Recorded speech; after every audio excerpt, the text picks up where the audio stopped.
the CAA and Parrot Analytics TV diversity study. This was basically diversity means less white people, the article. And they tier how the diversity is by like somewhat diverse, extra diverse, whatever the fuck. Here it is. For the purposes of this report and in line with recent studies from relevant organizations, we have chosen to use the term diverse to identify individuals from non-white racial and ethnic backgrounds. In accordance with racial and ethnic categories on the U.S. Census, diverse includes Black or African American, Native American and Alaskan Native, Asian American, Native Hawaiian, and other Pacific Islander, as well as Hispanic and Latino individuals.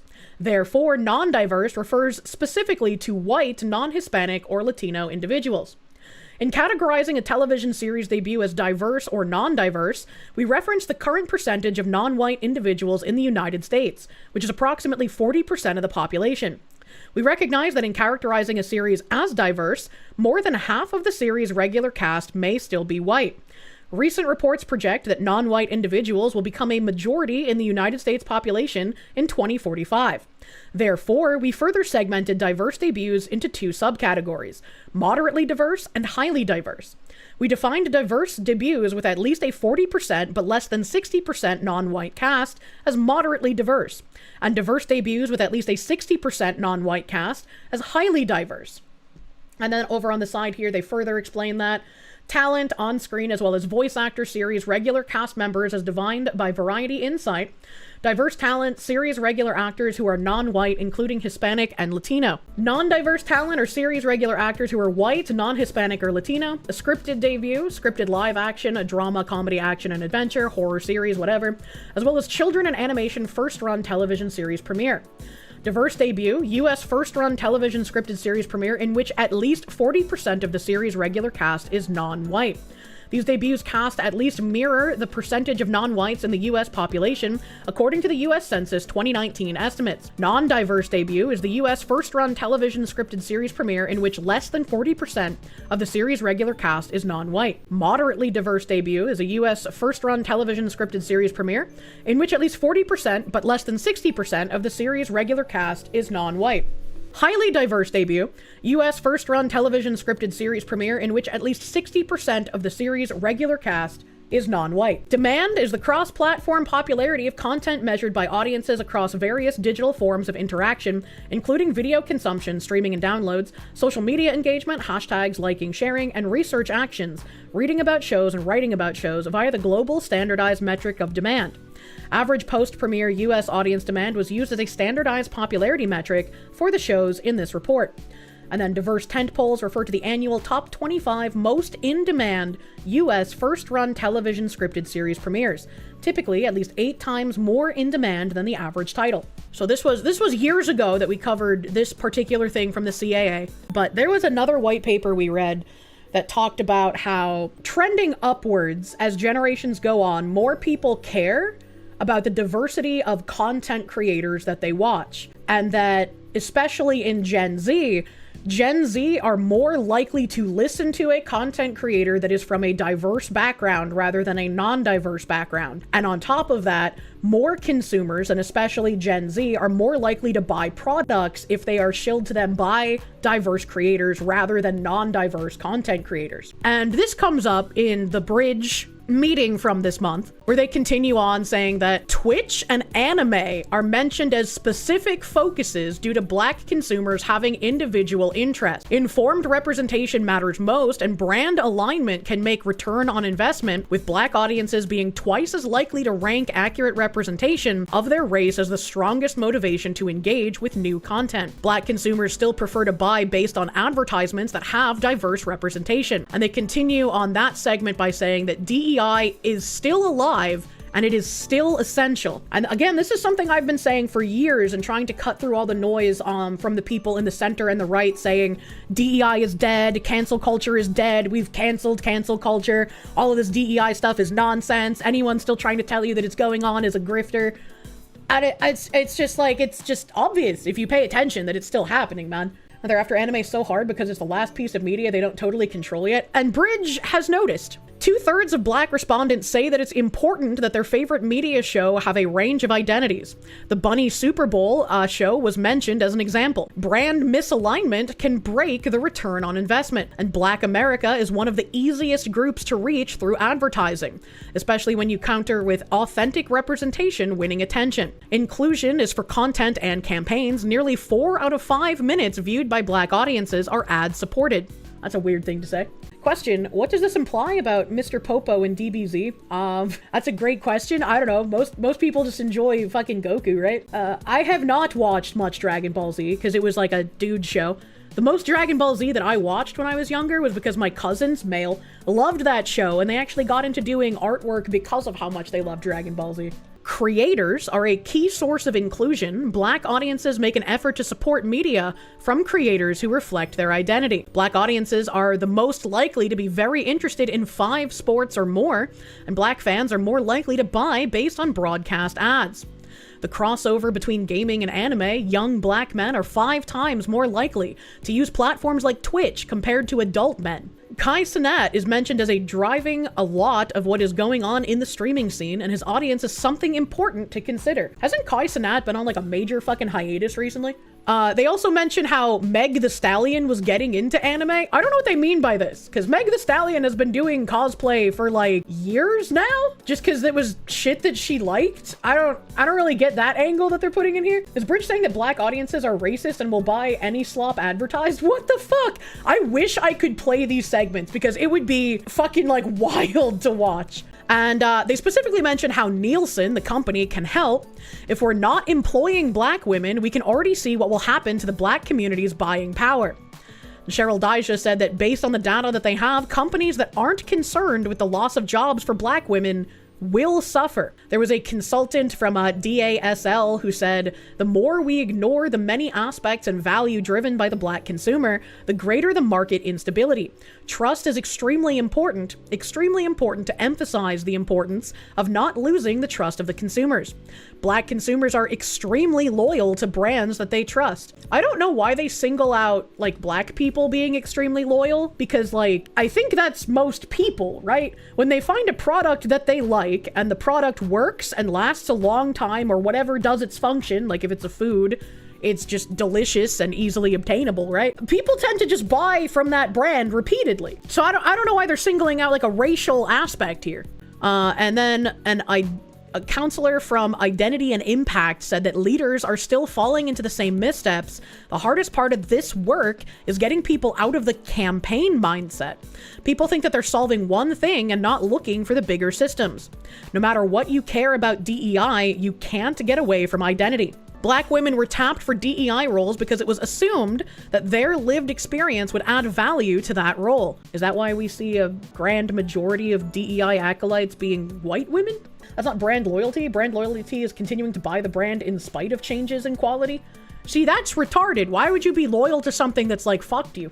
And so this Nielsen report, The Black Influence, How Black Culture and Identity Drive the Market. 2026 Diverse Intelligence Series, 15th Anniversary Edition. 15th Anniversary.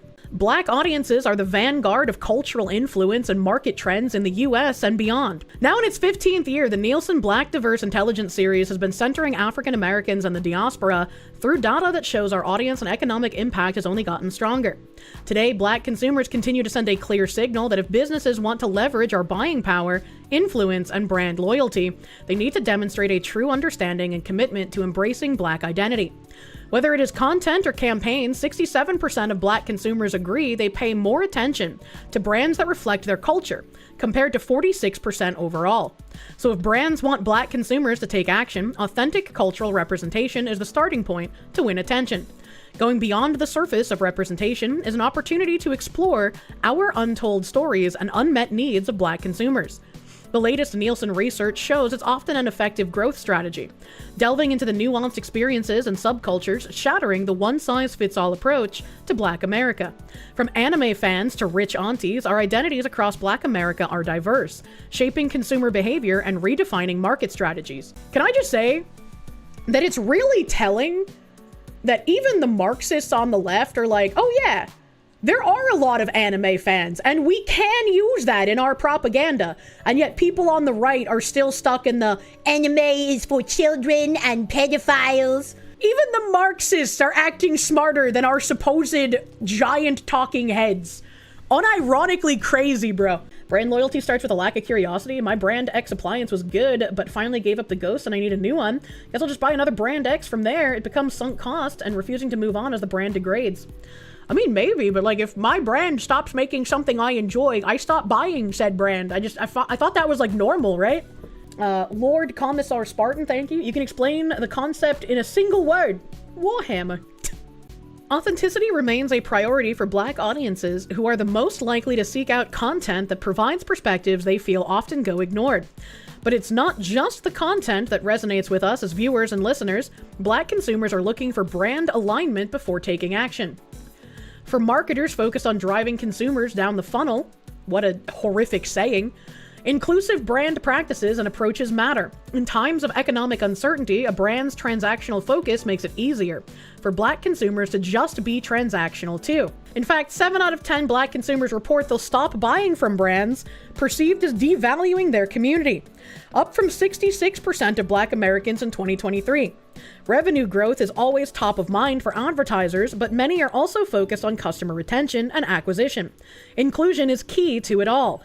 Winning Black consumer attention, driving Black audience engagement, and retaining Black consumer support. I think my biggest question from this paragraph is, what is perceived as devaluing their community when it comes to advertising, right? Like what specifically is seen as devaluing their community? Because if somebody points to like the Sydney Sweeney ad, I would think that they're crazy, because that's not devaluing other people. For brands, platforms, and content creators, the data in this report outline a compelling message that superficial inclusion is no longer enough. This superficial inclusion thing has been part of what Bridge has been championing for years now. Again, the very first video I ever posted of Cheryl Dijah talking about this stuff was her saying that most of this stuff had been a superficial inclusion exercise where companies were just going to be getting virtue signal points for saying the right thing, but they weren't really committed to the work. And so the work needs to stop being a siloed off approach in HR and marketing, and it needs to be something introduced to the DNA of your company. It has to be in every job and in everything you do. And it's really fucking weird. Really fucking weird.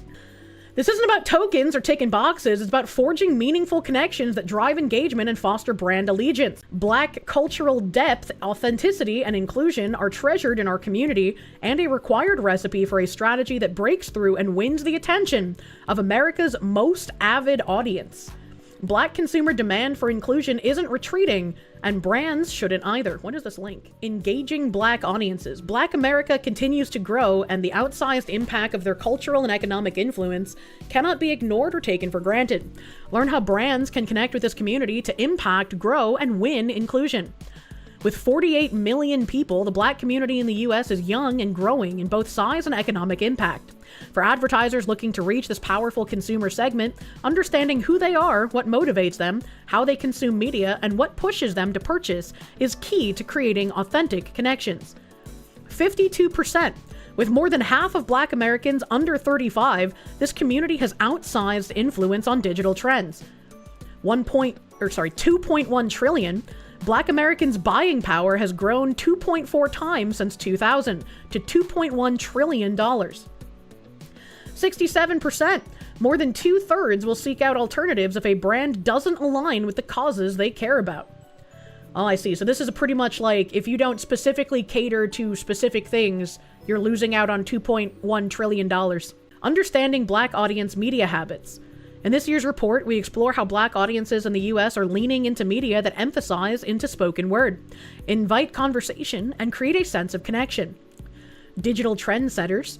Black audiences are driving trends on social media and digital video platforms that encourage broader audiences to like, comment, subscribe, and imitate. Avid listeners. Black audiences tune in to audio-based media like podcasting and radio that create personal connections to hosts and the brands that support them. That's true. Only Black people listen to podcasts. I've actually never heard of a white person ever listening to a podcast ever. And I'm sure Latinos don't even know what a podcast is, if we're being honest, you know? Loyal fans. Black sports fans are embracing women's sports and they're eager to share about the brands that sponsor their favorite teams. Black sports fans are embracing women's sports? Brother, what? Artemis Kane, thank you. My sources that I've made it the fuck up. You can't make an omelet without breaking a few eggs, Jack. In what world? In what world does anyone care about women's sports, man? What the heck? The Black audience insights you need. Brands and programmers who invest in customer-centric strategies that amplify Black voices, embrace cultural nuance, and support causes Black communities care about will find an audience eager to listen and willing to respond. Download this report and learn how the right data can inform your approach and help you win with inclusion. Okay, back to this. And this was by Charlene Polite Corley, Vice President of Inclusive Insights. We have introduction, commitment to representation matters most to Black consumers, where Black audiences tune in and how attention is shifting. Black fans are a driving force for sports engagement. Winning Black audiences by engaging multi-dimensional identities. What does that even mean? Commitment to representation matters most to Black consumers. Black identity is undeniably intertwined with some of the biggest recent cultural and media moments. At the Super Bowl 59, Kendrick Lamar delivered the most watched Super Bowl halftime show steeped in African-American symbolism.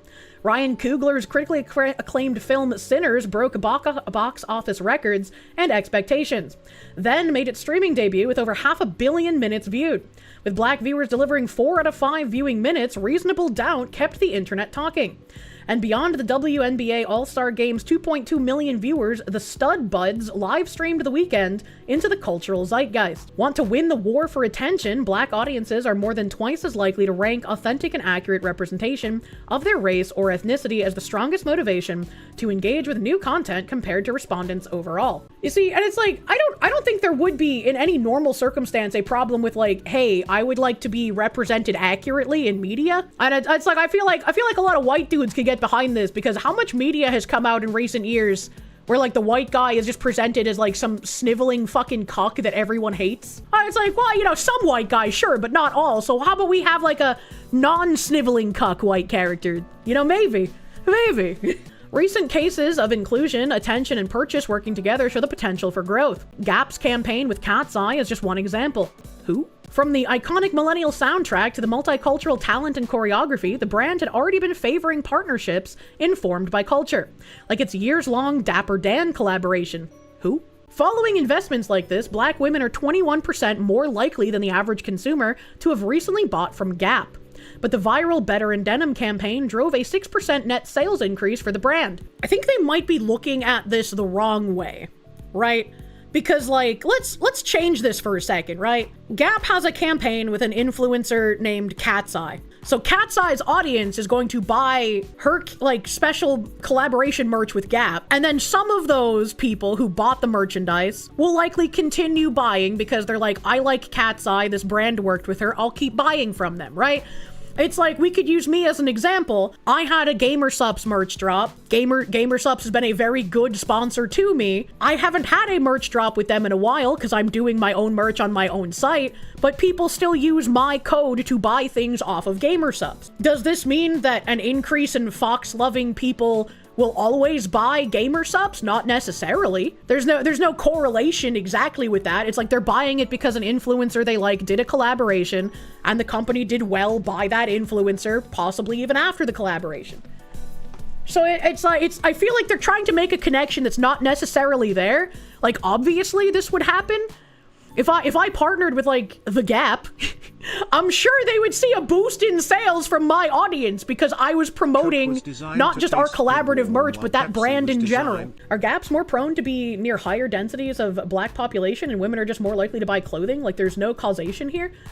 I mean, without even taking into that consideration that, they're talking about people buying based on like influencer collaborations, which like, yeah, obviously the people who like that influencer are going to start buying your brand more often. And like, if my audience were to start buying it, it would be probably majority white, actually, it's probably a pretty decent split between like white and Latino in my audience. So like white or Latino, American, and male, right? They would see a boost to those statistics from my audience buying their things. So whoever Cat's Eye is, maybe she has a majority audience that is Black, that is female, that is possibly American. And so the Gap sees an increase in those segments of population buying their merch. I guess that's why Beepus tasted shitty warm. Excuse me, I'm Aryan adjacent. All right there, let's calm down, Argentina. Do we think this is a result of cultural shifts? White people will be more likely to respond to these surveys earnestly? I don't think so. Remember the AI that was just throwing out random demographic data for Kirsche.com? I do remember that. I do remember. Following investments like this, Black women are 21% more likely than the average consumer to have recently bought from Gap, but the viral Better in Denim campaign drove a 6% net sales increase for the brand. The affinity for inclusion extends across segments. 66% of Black respondents agree it's important that their favorite media features a range of different identities compared to 48% overall. It's no surprise then that last year's streaming trends among Black viewers featured a variety of content, including over 5.5 billion minutes viewed for Western Gunsmoke. Gunsmoke, the old Western TV show? That's really weird if it's an old show. I assume this would all be talking about new stuff, because in the very next sentence they say, another 1.9 billion views for K-pop Demon Hunters and a variety of genres in between. If you're looking for loyalty, the audience of Today and Tomorrow expects inclusion as standard practice.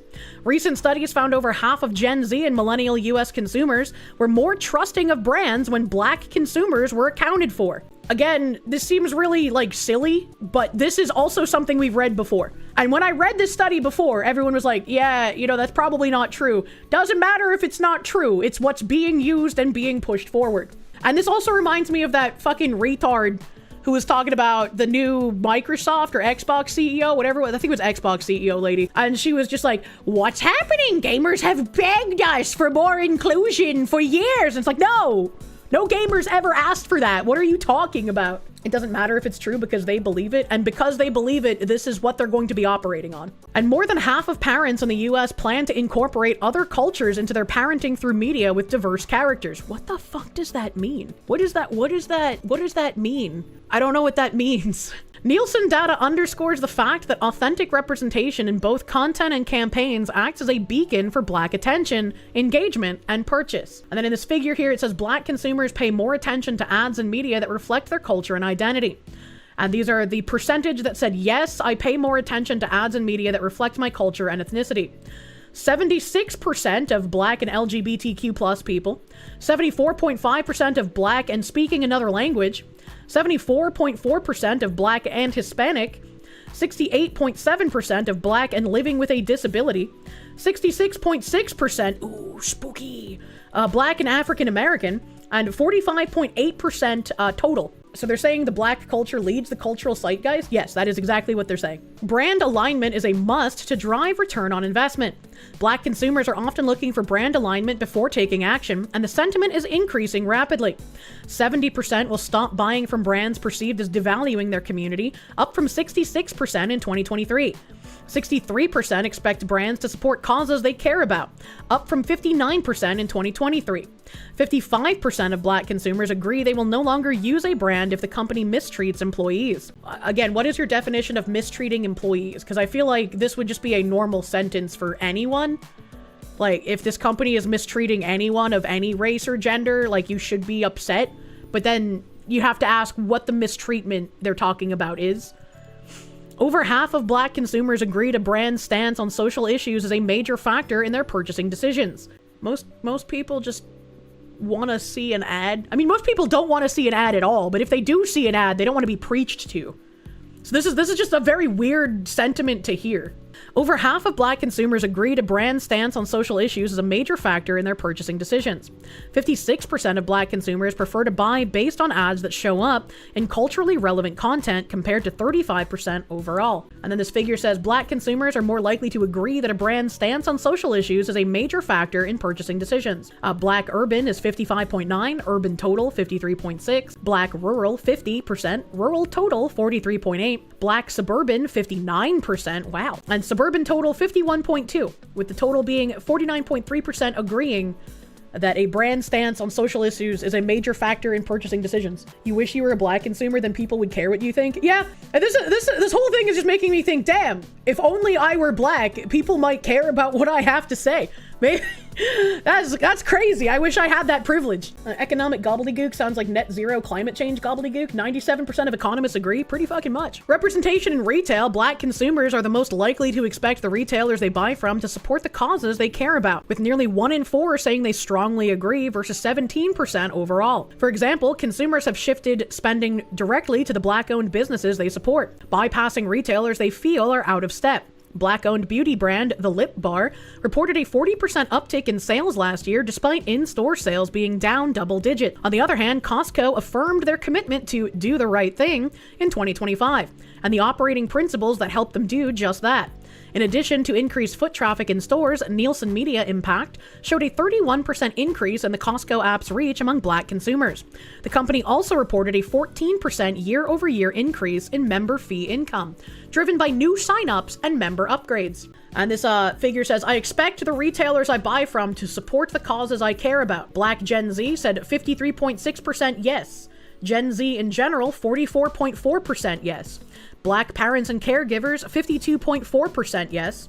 And parents and caregivers, 41.8% yes. How do you, this is like the big question, right? Where most of us are like, I just want to grill. I don't want to be preached to. I don't want to have to see all of the like DEI nonsense constantly. And this isn't about like just black people existing. This is the like beating you over the head with microaggressions and like you are original sin, you are white, therefore you are evil kind of stuff. Like how do we go back to a live and let live? I just want to grill. I want you to just grill. Let's just grill together. How do we go back to that when there's a huge chunk of people, again, regardless of whether this data is true or not, they believe it, therefore you must operate on if it is true, right? You must operate on the companies are going to look at this, they're going to believe it, and they're going to write policy around it. Doesn't matter if the statistics are made the fuck up. How do we do that when there's so many people that are just like, I will not buy product unless they talk about these social issues. I will not buy product unless they start donating and championing these social issues. It's just like, I want my product to be a good product and to exist. I don't want to care about like any of the social justice activist nonsense. As a black guy, social issues or representation is the last thing you think about when you see an ad, especially one that tries to go the route of acting like they acknowledge us, which again is irrelevant. Is the product worth buying or not is all you think about. I don't care about you pretending to be an ally. Yeah, exactly. Is product good? Will product work? That is what I care about. Ice bees, thank you. The real thing to keep in mind is that all these statistics and percentages are out of the population of people who answered surveys. And I mean, even then, when we went over the McKinsey studies, it was such like a small proportion of people, like it's not replicatable. It's not like real numbers. But again, it doesn't matter if it's real numbers. It doesn't matter if it's a small pool of like 10 people that they polled or that they just made it the fuck up in the middle of the night. It doesn't matter whether this is real or not. What matters is that they believe it and policy will be created around it. Getting it right on advertising channels. Cultural competency is a strength when 61% of black consumers agree they often feel misrepresented, specifically in advertising compared to just 44% of overall consumers. If campaigns aren't informed about who is in their audience and the identities they want represented, brands don't have critical inputs to be successful. These gaps or biases have the potential to be scaled and accelerated with the proliferation of AI tools without guardrails. More than 2 out of 5 black consumers felt AI-created content and ads could not accurately reflect their culture and values in a recent Nielsen study. I don't think anyone expects accuracy out of AI. And also, AI is kind of like what you plug into it, is it not? Like, this kind of makes me think of that weird AI thing we watched recently where those 2 ladies were like, there's something wrong with AI because when I ask it to draw a family, they just make like heteronormative families with 2 kids. They don't make any sort of like abnormal type families. For advertisers taking an uninformed or surface level approach, this is a risk. Black viewers are among TV's most addressable audiences, with nearly 4 out of 5 minutes they view being ad supported. And this is a figure that says black audience share of ad supported TV viewing. Ad supported 77.6 versus 22.4 non-ad supported. I have a question because numbers hurt my brain. When they say black viewers are among TV's most addressable audiences with nearly 4 out of 5 minutes they view being ad-supported, does that mean like if they have Netflix or Hulu, they don't have the ad-free version? Is that what this is saying?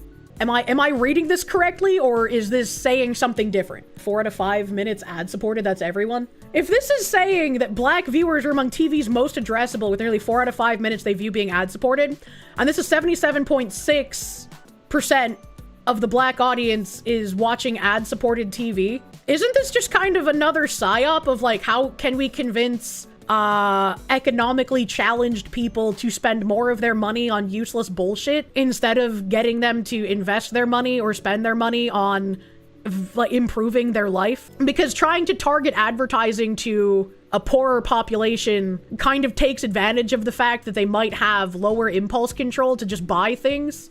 And that's kind of a weird thing to say, if I'm reading this right. You avoid as many ads as possible. They don't speak for you. Yeah, I've definitely had to sit through some ads before, but it's kind of obnoxious.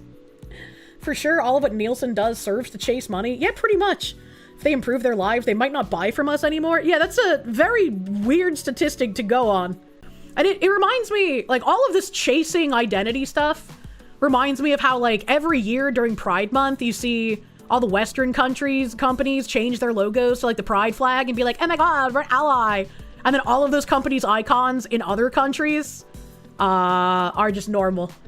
They're just normal. Or like in China, where China will force movies to like change their posters to be more in line with China culturally, which means like just moving the black people off of the posters. And it's like, these companies don't actually care about you. They don't care about your identity. They care about how rabid you are about your identity and how they can use that to make you buy their product. It's very obnoxious, but like all of these gay race communists infiltrate these companies, and instead of making it like, how can we exploit the identity for profit, it's like, how can we continue doing that while also imparting gay race communism in everyone else? It's ridiculous how accurate the Boondocks were and how its critique on black culture was completely ignored. The BET episode is just this article. I wish I had a better memory to remember those kinds of things, man. Ads make you never buy said product. I remember as a kid, right? You know, the late night infomercials and me being like, wow, I can't wait till I'm an adult with my own money and then I can buy things like kinetic sand and smelly markers and whatever else they advertised on TV late night.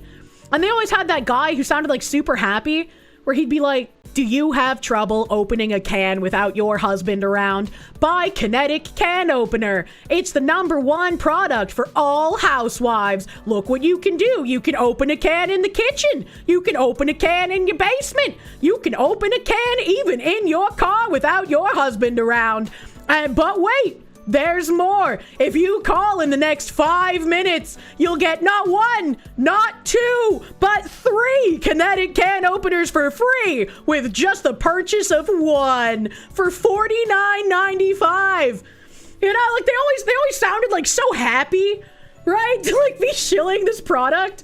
And like that kind of tenor, I think, like, you notice as you get older more, that sort of like wishy-washy car salesman. Hey, I'm here to be your friend and I'm speaking in a strong, loud tone so you know that I have authority. I know what I'm talking about and you can trust me when you buy my product.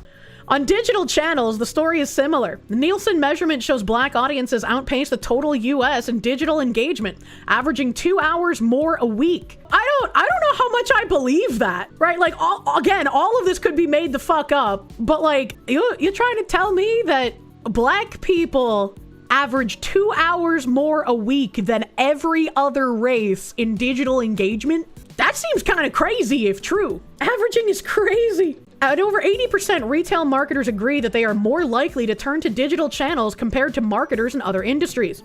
Nielsen ad intel data shows half of retailers' investment went to digital, with social placements making up 29% of all retail ad spend. However, black consumers say that there is room for improvement with representation that could make messaging across channels more impactful. Black audiences are wanting more representation from brands. 64% agree that they want to see more representation in ads on social media, and 61% on websites, compared to 42% and 41% of the total population surveyed, respectively. What's like some big brand website that I could see like a bunch of advertisements on? All right, let's go Nike. So black people are asking for more representation because there's not enough from brands. Air Max 95, the original neon colorway. Well, okay, there's one black lady on the Air series. Can I scroll this? I can. There's a white guy. How dare he? This is just shirts. Those are just shoes. There's like a black Asian. I guess maybe he could be Filipino. I don't know. There's another darker Asian lady. Maybe Malaysian. Got a black lady. Got a black guy. I can't tell if this one's Latina or Slavic. Sometimes it's hard for me. You know, I'm not perfect at guessing the races, or I'm not Sheena. So like we got 1, 2, 3, 4, 5, 6, 7 people on the main page. And out of the 7 people, there's 1, 2, 3 black people, and then 2 dark-skinned Asians. I don't know, this feels like pretty normal representation. There's only 1 white guy here. Like, should I start demanding more white people? There's not a single white woman here. Where's my representation, right? So that was interesting there. US retail category total digital market ad spend in 1H 2025. That's a lot of money. That's a lot of money. Where black audiences are tuned in and how attention is shifting. Where is black audience viewership going today? For Black America, content often means community and a chance for cultural connection that drives live viewing and real-time engagement. In a recent Nielsen study, black viewers were the most likely to want to watch events live as they air or become available on streaming services. Again, what? Like, there's so many people that like wait for the weekly release of anime episodes. I remember being like steamed when my fan subbers would like miss an episode week. You know? Like, I don't know, man.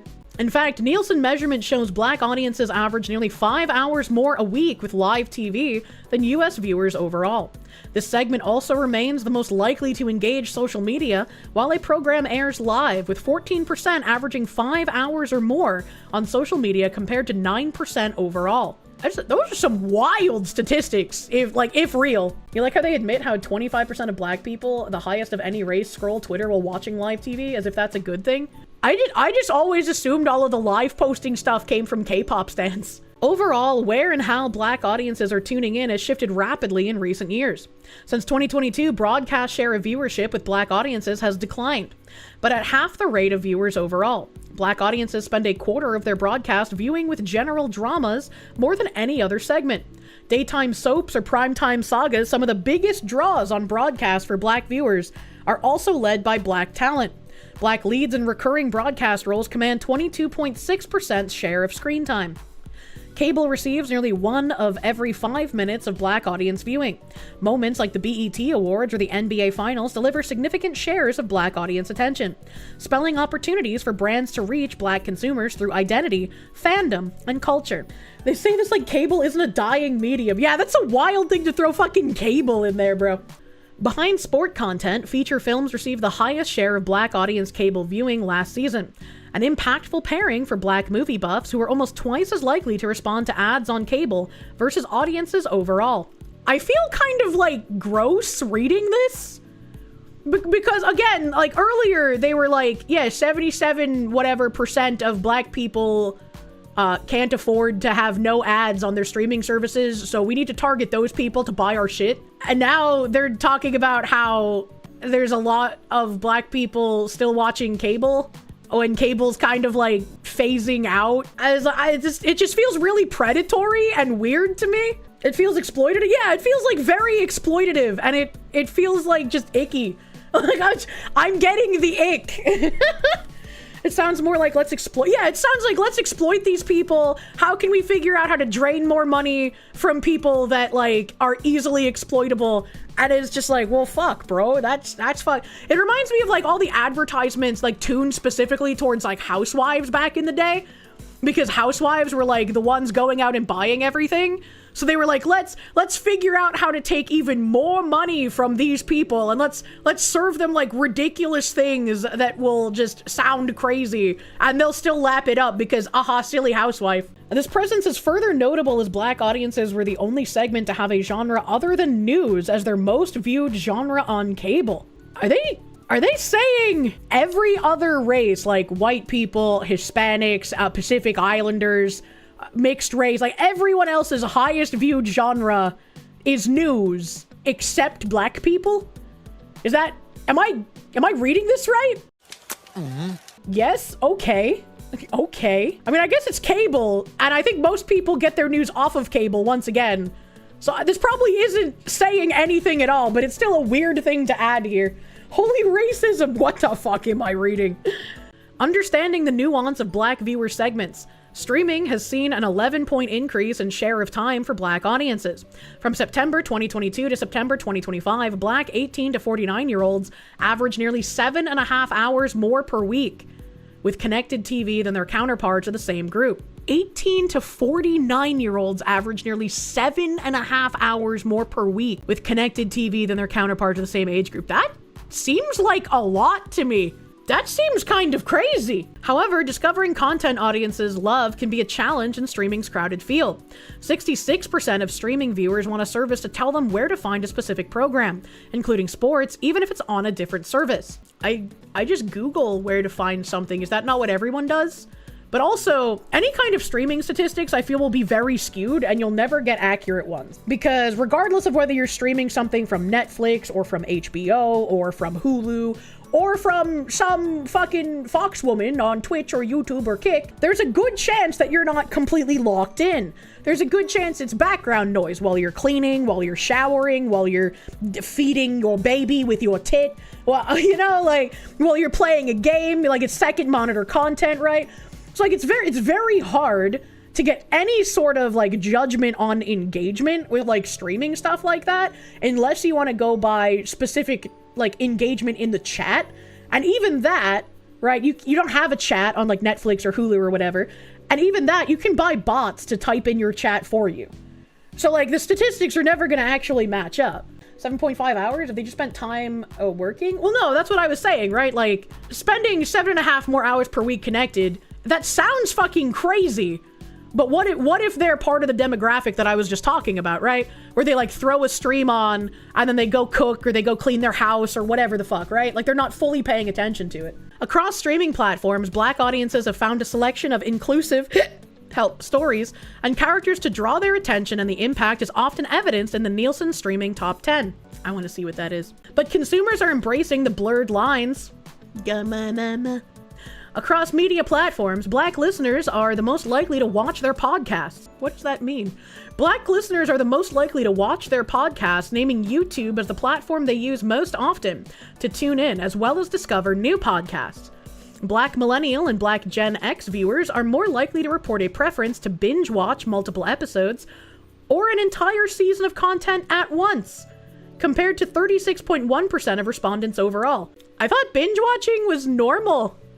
I never thought there was a racial component to binge watching. Like sometimes when I would be completely legally obtaining my fan-subbed animus, I would get really frustrated with the 1 episode a week thing. So I'd be like, I'm just gonna wait for like 5 or 6 episodes to come out, and then I'm gonna watch it all at once. I thought that was normal. You can bet Nielsen is lying about Black audiences preferring inclusive shows. The Black content creators you watch and hate the woke shit, like Ironheart, The Acolyte, etc. Like I said, it doesn't matter. These are probably not true statistics, just like the McKinsey study, but it doesn't matter if they're true or not, if it's what these people believe and it's what they're going to be making policy on. This preference isn't just for streaming. Bluey, for example, may not dominate the streaming charts for Black viewers, but Black audiences represent 20% of the viewing delivered to the program on cable, including a majority of video on-demand viewing. So, okay, again, correct me if I'm wrong, but it sounds like they're saying that Bluey on streaming services, Black viewers do not dominate the streaming viewership for Bluey on streaming services. However, Black audiences represent 20% of the viewership for Bluey on cable. I guess that would be further divided into how many of those Black viewers who are streaming Bluey are viewing Bluey with ads. Because the largest chunk of the Black audience viewing Bluey is on cable, where they can be served advertisements. Black people watch Bluey, you should advertise Black-only products on cable. They keep hammering on the fact that a large part of Black people who consume media do so on cable. Yeah, it's very weird. You're gonna pick a nit. If the companies make poor decisions based on poor information, eventually that shit will catch up with them. Eventually that shit won't matter, is what the gay race communists hope for, right? Because, again, They are trying to create the modern audience. So if they start pumping these companies with these fake statistics saying, companies, you have to do what we want, and at this point, the majority of the companies are already stacked with acolytes for gay race communism, they're just gonna be like, yes, these statistics are definitely totally true and real, and that is why we are doing the things that we do. See, the audience wants them, chuds. Clyde X, thank you. Which race is more sad for Smiling Friends ending? You want to know the stats for who has cable and then see cross inferences based on age, sex, and race? I think that would be interesting, but again, this is one of those times where it's like, don't get caught up in the statistics. This could literally just be a bunch of crayon scribblings saying DEI will make you richer, dear company. Like that's literally all it has to be. Smiling Friends got on top. A nuanced approach by segment and platform can uncover opportunities for inclusive messaging. Then they have Black audience share of time spent with TV trend 2022 versus 2025. So broadcast TV 2022 was 26.6% Black, 24.3% total US. September 2025 was 23.5% Black, 22.3% total. Streaming services, 38.7% Black audience. September 2025, 49.8% Black audience. That's a huge fucking jump. God damn. Total US, September 2022, 35.9% versus 25, 45.2%. Not quite as massive as a jump, but still, that's pretty fucking cracked. Cable, September 2022, Black audience was 31.9% versus September 2025, 17.7%. And then total US, 33.9% 2022, 22.3% 2025. See, this actually is surprising to me. I would have thought there was way less than that still had cable. I don't know anyone. I don't know anyone that still has cable. And then other, we have 2022, 2.8%, 2025, 9% Black audience. Total US, 5.9% versus 10.2 in 2025. I'm guessing other is like satellite? I can't think of what other would be. Your parents still have satellite if that counts. I'm guessing satellite is under other. And then there's share of streaming by platform. What is P2 plus? I don't know. What does P2 plus mean? I've not seen that yet. Paramount includes viewing on Paramount and Pluto. Warner Discovery includes viewing on Discovery Plus and HBO Max. Okay. Pay to add? Maybe? Nielsen National TV Panel Plus Nielsen Streaming Platform Ratings P2 Plus September 2025. Maybe it is persons over 2 years of age, but that doesn't make any sense. That doesn't make any sense. A P2 Plus, persons 2 plus, refers to the total universe of television viewers age 2 and older, serving as the standard all-encompassing metric for total audience size. That's kind of weird. So I guess we have share of streaming by platform.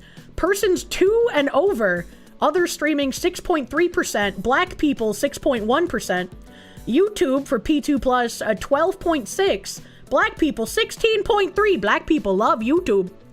Netflix 8.3% P2 plus, 7% Black. Tubi is 2.1%, Black people 4.7%. Amazon 2.8% versus 4.5% Black people love Amazon. Roku 3.9% versus 3.5% Black. A Disney Plus, a P2 Plus is 4.5% versus 3.4% Black. Paramount Plus 2% P2 Plus versus 2.2% Black. And then Warner Brother and Peacock pretty negligible percents here. What the fuck? Highlights from the Nielsen Top 10, breaking through with Black inclusion. So we got Forever debuted with 456 million minutes of viewing, ranking 6th among original series for its premiere week. Black viewers delivered 67% of viewing minutes during the premiere. From neurodivergence to class and gender, the Mara Brock Akil-led program explored diverse Black identities and experiences. Chat, how many of you know what Forever is, and how many of you have seen it? Because I've never heard of it until I read through this. Nope, never heard of it? No? Okay. No, thank you. Never, no. The show sucked! Okay, so one guy actually watched it in chat. You do? You've seen it, and it is ass? Okay, 2 people in YouTube have seen it. 2 people in YouTube. Nobody on Kick, and nobody on Twitch, alright? Also, how do they know how many % of the view hours are from Black viewers? I'm assuming that there's some way to know based on, like, your identifiable information for the company that you've signed up with, either for, like, cable or Netflix or whatever. I don't remember ever having to give out my ethnicities, but Whatever, man. Moving right along. Tyler Perry's Beauty in Black totaled over 1 billion minutes viewed on Netflix following the show's season 2 premiere. A week entering at the top spot of the streaming charts. I don't know what that is. I haven't heard of that. Didn't Tyler Perry make like the Medea movies, or is that somebody else? Severance. The second season's finale of Severance put the show into an overall streaming top 10 for the first time and marked a historic Emmy win for Trammell Tillman, the first black man to win Best Supporting Actor in a drama series. This white guy on the front of it, he looks familiar, but I can't think of why. Cross premiered on the top of Nielsen's streaming list with 1.3 billion minutes viewed in just 4 days, with black audiences delivering 40% of the engagement. Detective Cross. Spotlight the classics are new to the next generation. Inclusive content isn't just entertainment, it's an expression of black identities, and one of the best environments for brands to show up for black consumers. But it's not always about what's new on television. Access to black culture classics like Martin, A Different World, and Living Single are mainstays across targeted network lineups and streaming libraries alike. On streaming, these programs' unique staying power is being driven, in part, by a new generation of black viewers under the age of 35. I got a question. How come promoting classic TV shows to the new black audience is good and helpful and nice and a wonderful thing to do, but any of the other, classic shows that aren't black-centered, those have to be remade for the modern audience? Why is that? Streaming access is changing how black viewers tune in. Recent estimates show the average monthly cost to access streaming is up 22% in 1 year, and traditional TV subscriptions rose nearly 14%. As the cost of content rises, consumer behavior and satisfaction are shifting once again. At 52%, black viewers are the most likely to prefer streaming services that are free to access and supported by ads versus 47% overall. So we're back to the exploitation, I see. Nielsen's The Gauge illustrates this trend further as black audiences consistently outpace the average viewer for engagement with free ad-supported streaming television, FAST. In fact, the number of FAST channels increased 21% in 2025. As a standalone category, FAST viewership is 6.8% of all TV viewing. Black audiences drive nearly a third of total FAST engagement despite being just 13% of the population. How is this real? How is this a fucking real paper that I'm reading? What the fuck is happening? Oh my fucking god. Preference for easy access streaming services. I prefer to use streaming services that are free to access and supported by ads. Total people are 47.1% saying yes. I prefer supported by ads entertainment. White people, 46.3% said yes, free with ads. Hispanic, 47.2%. Black, 52.2%. AANHPI, Asian American Native Hawaiian Pacific Islander. I'm cracking the code. 50% of them said yeah, free with ads. And then 51.3% Native American. That's kind of wild. This is crazy high, across the board. There's no way you could convince me that this many people are like, yeah, I prefer free access with ads. Share of viewing by demographic, September 2025. Total viewership, white, 64.3. Why do they have to make them all different fucking shades of green? That makes it so hard to read. But white people are on top for all viewing demographics. Total 64.3% white, linear 69.4% white, fast 53% white, and streaming 57.5% white. Very ableist of them to not consider the colorblind. Black creator and influencer content continues to shift the access of the media industry. Beyond traditional programming, creator-led content is shaking up how black audiences and influencers are being approached, like Disney putting black creator resonance into practice through the Power of Joy cohort. And the collaborations don't stop at brand partnerships. Programmers and creators are increasingly blending the best of both worlds as black audiences indicate creators' crossover appeal in the content they consume. 57% of black viewers are interested in watching a show or movie adapted from one of their favorite podcasts or YouTube shows, compared to 49% overall. I'm gonna stop you right there. Let's think of YouTubers I really like. Let's go with Red Letter Media as their movie review people. Would I be excited if the Red Letter Media people were featured in an actual movie or TV show? I would say maybe, because were they put in that show just to have access to their audience? and so their role in that show or movie feels very forced and very strange, I would not like that. If they fit into the frame of the movie and they make sense and they do a good job in their roles, I can be like, hell yeah, these are YouTubers I like. They did justice to the role that they were going to fill in a movie or a TV show, and I have no complaints. It's like fucking Yongya being made the voice actor of Kiryu. It made no fucking sense, man. Space Cop. They literally made Space Cop. Oh, I didn't fucking see that movie. I was trying to think of like a fucking YouTuber that I like. They're in Smiling Friends, you think? That could be funny.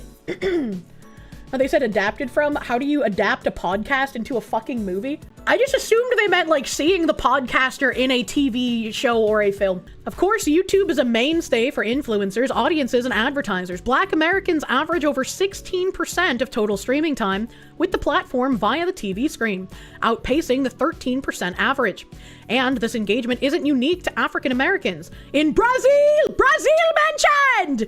A third of Brazilians of African descent, or Preto viewers, what the fuck is a Preto viewer, said their YouTube usage has increased in the last 6 months. Notable since 1 in 4 Preto Brazilians already report spending 10 hours or more a week with the platform. Preto audiences were also 22% more likely to favor influencer content. Identity shapes creator loyalty for Black audiences.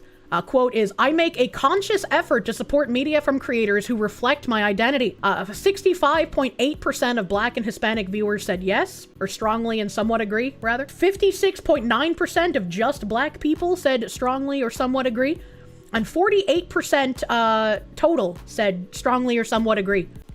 This is weird to me as well, right? Because as a content creator, we've seen year over year how so many people are like, we need more initiatives to get more women streamers in the spotlight, to get more Black streamers in the spotlight, to get more Asian streamers in the spotlight. And from my perspective, it's just like, we're not legacy TV. Like, unless you're an actually unironic industry plant, none of us are propped up by any kind of like establishment money dollars, you know? And you can't control what an audience does. They go where they want, they watch what they want. And personally, when I go to view content, I don't care what the creator is. It's like, do I like the content they're making? Yes or no? And like, it's especially weird for me coming from like a VTuber kind of point of view, where the majority of VTubers are female, the majority of VTubers are of some kind of Asian descent, especially because it's come from Japan, right? So like the majority of VTubers are from like Japan, Korea, China, like Indonesia, Malaysia, like any of those Asian countries. And so it's very strange to me to like see any kind of statistics where even 48% of overall people who took this survey, whether it's real or not, say, yes, I make a conscious effort to support media from creators who reflect my identity. That's weird to me. How are there almost half of the people choosing their content creators based on some kind of identity reason? VTuber's like the most diverse type of thing. And a lot of these like identity people, when they try to come into VTubing, they fundamentally, I feel, misunderstand the point. Like, being a VTuber, you can be whatever the fuck you want, right? Like your identity can be anything. You can literally, the sky is the limit. You don't have to put any kind of onus on any kind of identity thing that you have. And it's like, maybe that's scary to some people who's made their entire identity their identity, right? Like that's become everything they are. So when they're offered the opportunity of you can be anything, they don't know how to be anything without using their identity as a personality trait. And that's also kind of a scary thing to think about, because like until recent years where everyone's just like, you're white, I hate you, you should die, I never needed to think about being white or what white meant, right? Like the race never came into factor. And the race never came into factor when I watched TV shows or when I watched commercials or when I watched content creators. I would watch Black people, I would watch Asian people, it didn't matter. It wasn't something that even like entered my sphere of thought. Back in the US, 60% of Black respondents agree they are more likely to watch a show or movie just because one of their favorite content creators is involved, versus 53% overall. Taking note, platforms like Spotify, iHeartMedia, and Netflix are teaming up on video podcasts. Tues and Revolt launched a slate of programming. What the hell is a spicy cat raid? Featuring creators like Kev on Stage and Line A Vini. The sentiment is also holding true as creators themselves expand to different platforms. For example, time spent on Substack more than doubled among Black audiences in the first half of 2025. Podcast creators are central to these inclusive trends. In the last 5 years, the number of Black adults who listen to a podcast every day has nearly doubled, including a 135% increase in Black-heavy listeners who average over 8 hours a week. Black-heavy listeners just sounds really weird. Who are these people? This once again reminds me how Campbell's has launched a whole bunch of creator initiatives and creator contests that got zero fucking engagement. Literally no engagement despite being partnered with creators that had millions of followers. And Progressive was the sponsor of that weird Next Top Streamer game show thing that had Will Neff and Caroline Kwan as the people spearheading the next game show, and it had fucking Miss Lala in it, of recent fuck ice notoriety. So it's very interesting to see the kind of people that get put into these things that are sponsored by companies that work with Bridge, that are trying to do the work and use content creators to push the kind of propagandistic messaging. Once again, when we were looking through some of the videos with Cheryl Dijah and DEI After 5, they promoted the fact that content creators have a much higher trust with their audience, and they want to tap into that trust that content creators build more so over traditional celebrities. Black American listeners are 32% more likely to listen to podcasts hosted by a radio personality, an indicator of radio's massive 92% reach among the Black population, driven by urban radio's popularity. Not only do podcasts have the power to sway everyday opinions, Nielsen data shows they're effective platforms to prompt Black consumers to take action. Black listeners are twice as likely to visit a retail location based on a podcast ad. And I think this is something important for everyone to note at, right? Like, if you look at an enemy and look at the things that they're doing, you can't completely disregard all of their tactics, because if you think of your enemy as like a complete imbecile, they'll catch you off guard. Right, you need to think that your enemy, even if you think they're retarded, has some good points occasionally. And I think a good point here is that why are Black listeners twice as likely to visit a retail location based on a podcast ad? And especially as a content creator, when I move back to my home area, wanting to get involved in like local shop stuff, I would very much like to be able to promote local businesses. And obviously promoting local stuff restricts who's able to go there to people who live in the area or who are willing to make like maybe a half an hour drive or whatever to get to the shop. So it's already going to be siloed off to a small percentage population, but it's like, how would you convince people to go to that location without having to use like weird, scummy marketing tactics, right? I would hope that the products would just speak for themselves, but it would be nice if more people, I guess, could get involved in things locally and get involved in buying products from companies that maybe don't hate them. I think that might be a good idea, you know? I think we're going into an era where authenticity is going to be very valuable if there's no global collapse. And I've been saying, like, as a content creator, authenticity is your like biggest currency, right? It's okay if you're wrong about things, and it's okay if you're unsure about things, as long as you're honest about that, in my opinion, right? Like, I feel like a lot of people try to have opinions on things when they're not fully informed about them. And I'm sure I've been guilty of this as well. And I'm sure I might give an uninformed opinion on something in the future. I'm only human, I'm not perfect.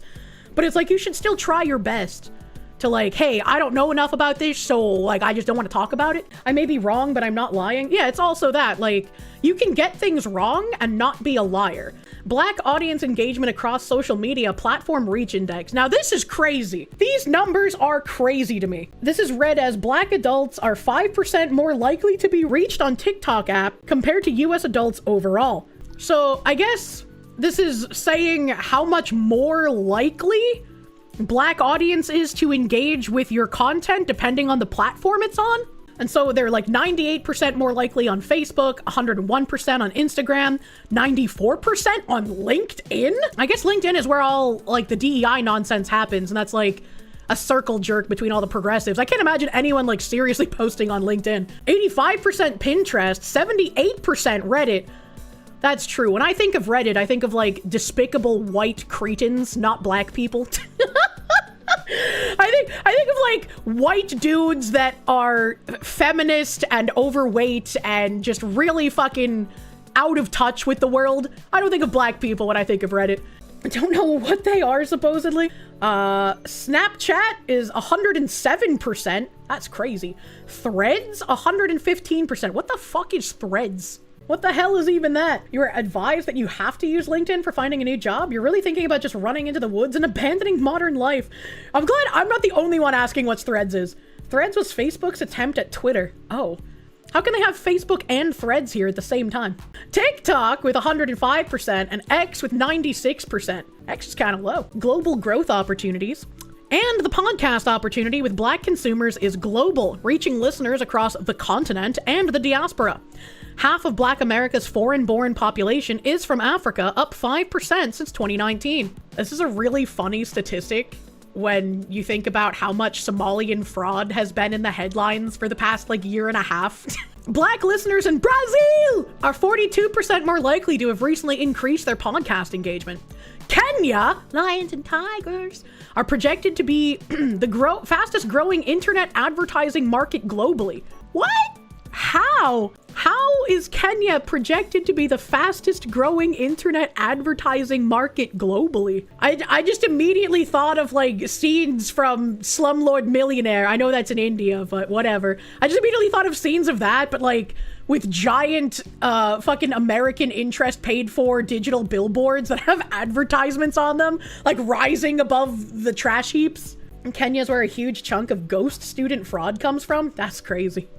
The Somalian fraud money has to end up somewhere, I guess so. Isn't Kenya the one that has 200 million people? Maybe people equals growth, which is probably what the slavers thought too.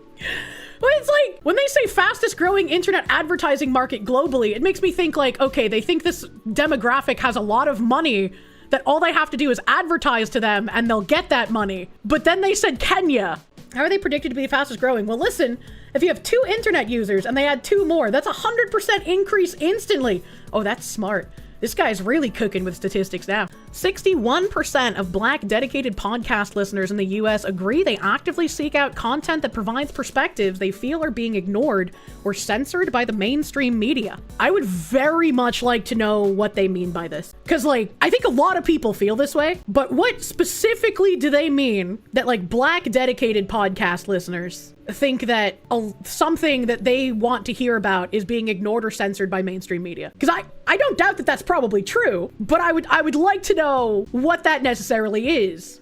Considering we watched that woman recently who said, they don't teach you accurate history in school, white people are killing Black people to eat them, and that's why there's so many Black disappearances in current year.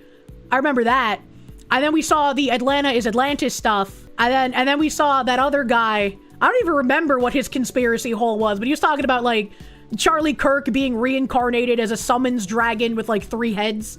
I was I have no idea what was going on with that. So it's are we talking about the conspiratorial kind of listeners? Because there's a lot of conspiratorial podcasts and conspiratorial podcast listeners. So I'd be interested. I'd be interested to know. Cooking podcast on grilling hot dogs in the package. It's just I would be interested in learning exactly what that means, you know? With so much diversity to consider across the Black experience, the right strategy and platform for advertisers may be different than expected. This was underscored by a recent Nielsen Attention Outcomes case study for financial services provider that revealed Black audiences weren't hooked as strongly by the brand's creator-led campaign. In this campaign analysis, the brand's message was carried by popular creators in the personal finance and investing sector, including 2 strong-performing Black creators that drew attention for Black audiences and the overall sample. But the influencer campaign did not hold Black consumers' attention as strongly compared to different demographics in the analysis. However, once the brand did break through and grab attention, Black audiences showed stronger lift and conversion metrics for nearly every key performance indicator down the funnel. Nuance looks different with the right data in play. Black rural consumers were most likely to rank TikTok as their top source of recommendations or advertising used to make a purchase, higher than Black urban and Black suburban respondents. No matter the approach, brand values matter to Black creators when it comes to consideration of partnerships. More than half of self-identified Black content creators have actively started or stopped buying from a brand because of its values or actions, according to Nielsen. And I think this is a good way to look at boycotting things as well. Because I think, again, a lot of people in like the center or on the right want to be like, I don't want to play gay race communism games. Is product good? If yes, I buy. And it's like, sometimes if you buy product, you're supporting things that might lead to your destruction. And so you unfortunately have to play some of the gay communism games in current year. And it's also very interesting that they were talking about a financial services provider that revealed black audiences weren't as hooked by the brand's creator-led campaign. And then they didn't even say like exactly how, but they were like, once the brand broke through and grabbed attention, the black audiences showed a stronger lift and conversion metric for nearly every key performance indicator. So it's like, what did they do? How did they eventually break through? And what was not getting to them before? Because even then it said the brand's message was carried by popular creators in personal finance and investing, including 2 strong performing black creators that drew attention for black audiences. So it wasn't even enough that they had black content creators promoting whatever this financial service was. That didn't grab the attention. So what did? Because this whole thing is like a black audience person is more likely to buy a product if it's promoted to them by a black creator. But if the black creator wasn't enough to do it, what finally sealed the deal? Good question. You should ask him that when we get there. Recently changed buying behavior because of a brand's values or actions. I guess this is saying how many change their behaviors. So 57.1% of black content creators change behavior. 52.5% of content creators overall. That's me. I added to those statistics. I was never asked any questions, so I didn't really. But like, I like to think that I'm part of that because I've definitely changed buying habits because brands decided to get on board with gay race communism. 56% of black respondents said that they changed buying behavior, and 43% of total respondents. Oh man, that needs to be much higher. Black fans are a driving force for sports engagement. Inclusion and representation in sports provide a gateway to passionate fan communities that are central to appointment TV. Black women shining in the US Open, history-making quarterbacks in the NFL, or cheering on the MVP to another championship. Black culture and talent are often at the center of sport. Someone link this to Matt Walsh. Sports account for an increasing share of viewership, and Nielsen Scarborough data reveals black audiences are the most likely to be very interested in 5 sports or more. However, even among globally established sports events, there is room to grow with black American audiences if your data-driven strategy includes an intersectional approach. For half of the global population, interest in women's sports has taken off. As viewership and sponsorships climb, brands' approach to new fan opportunities should lean into their values. 67% of black fans of women's sports have switched up buying a brand because of its values or actions in the last year, compared to 43% of respondents overall. Brands like Sephora spearheaded the Bridge Initiative. It was Sephora and Campbell Soup who were the initial injection funding to setting up Bridge. Brands like Sephora are leading by example as the official beauty partner of leagues Unrivaled and AUSL, as well as a founding partner for WNBA's Golden State Valkyries. And there's room for more. For example, while the female fan base of the W continues to rise, 59% of the league's fans today are men, potentially an untapped opportunity for savvy sponsors to message to the longtime fan base of men. Leveraging interest in global sports. With the 2026 Winter Olympics, brands have an opportunity to tap into the power of black fanship. Black audiences are 18% more likely to self-identify as Olympics fans, representing an influential and highly attentive audience. Black Olympics fans are serious about supporting brand sponsors as well. But to benefit, brands need to be intentional and purposeful in how they activate. Prioritize watching live. 82% of Black Olympics fans prioritize watching live when it comes to major events, nearly 30 points higher than total respondents who say the same. At 39%, Black Olympics fans are more likely to buy based on broadcast TV ads than the overall Black audience or total respondents at 32% and 34% respectively. Social media is essential. This segment is engaging beyond the TV as well. 23% of Black Olympics fans actively follow events on social media while they watch, and 2/3 rated social media buzz as an important factor in making content feel like a must-watch. Fan-focused partnerships impact purchase likelihood.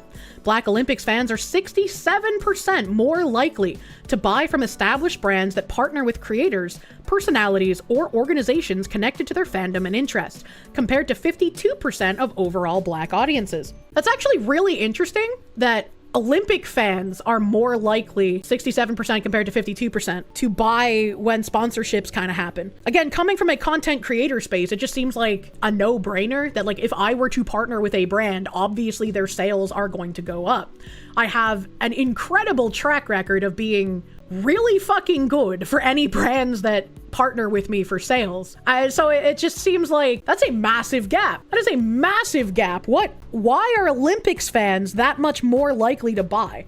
At what point does the article become racist? Black people are easy to advertise trendy shit to? I think we surpassed racism like 10 pages ago. Ahead of the FIFA World Cup 26, Nielsen fan insights show opportunities to both engage and grow Black fan bases. Opportunities with soccer and Black consumers. Responses to very interested in soccer. Among sports fans, Black and African American fans are 28.4% very interested in soccer. Black and Hispanic fans are 37% very interested in soccer. Black Caribbeans are 52% more likely to be very interested in soccer compared to adults overall. Black and Middle Eastern audiences are 40% more likely to be very interested in soccer compared to adults overall. I have a question. If this is specifically trying to target Black audiences, when they say Black and Hispanic or Black and Middle Eastern, do they mean like a person who is Black and Hispanic background? Or are they mixing like Black statistic in with Hispanic and in with Middle Eastern in order to pump the figure? Black Caribbeans mentioned. Condensed soup cereal in the microwave. The demographic of both combined, you assume they're combining the two groups? That seems like if they're mixing the statistic, that's not exactly going to be very accurate. Sports ball spotlight, growing engagement avenues through baseball and softball. Major League Baseball continues celebrating the Black history and future of America's favorite pastime. Through initiatives like integrating, I don't think I can say that word on Twitch, the N-word league's record holders. The Hank A. Aaron Invitational and more are re-engaging African-American communities with the sport. The inclusive efforts are driving results with fan interest as well. 1 in 3 Black sports fans are interested in baseball, up 9% in the last 2 years. Combined with breakout talent like World Series winner Mookie Betts and Premier Play of the Year recipient Denzel Clark, baseball is drawing in audiences of all kinds. Nearly half of audiences agree that representation of different identities in media is important. For example, Black viewers made up 18% of viewers to the league's HBCU Swingman Classic, with 4 out of 5 viewers from different races or ethnicities. Growing the game means even more ways to engage. The Savannah Bananas what the fuck? Use their expansion to revive the N-word League's team, Indianapolis Clowns. A deft use of their momentum to pay homage to baseball's roots while building on the inclusive brand of Banana Ball.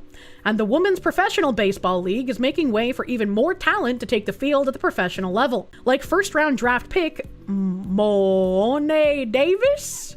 The dash be silent, maybe? Softball is another sector where attention and representation are growing.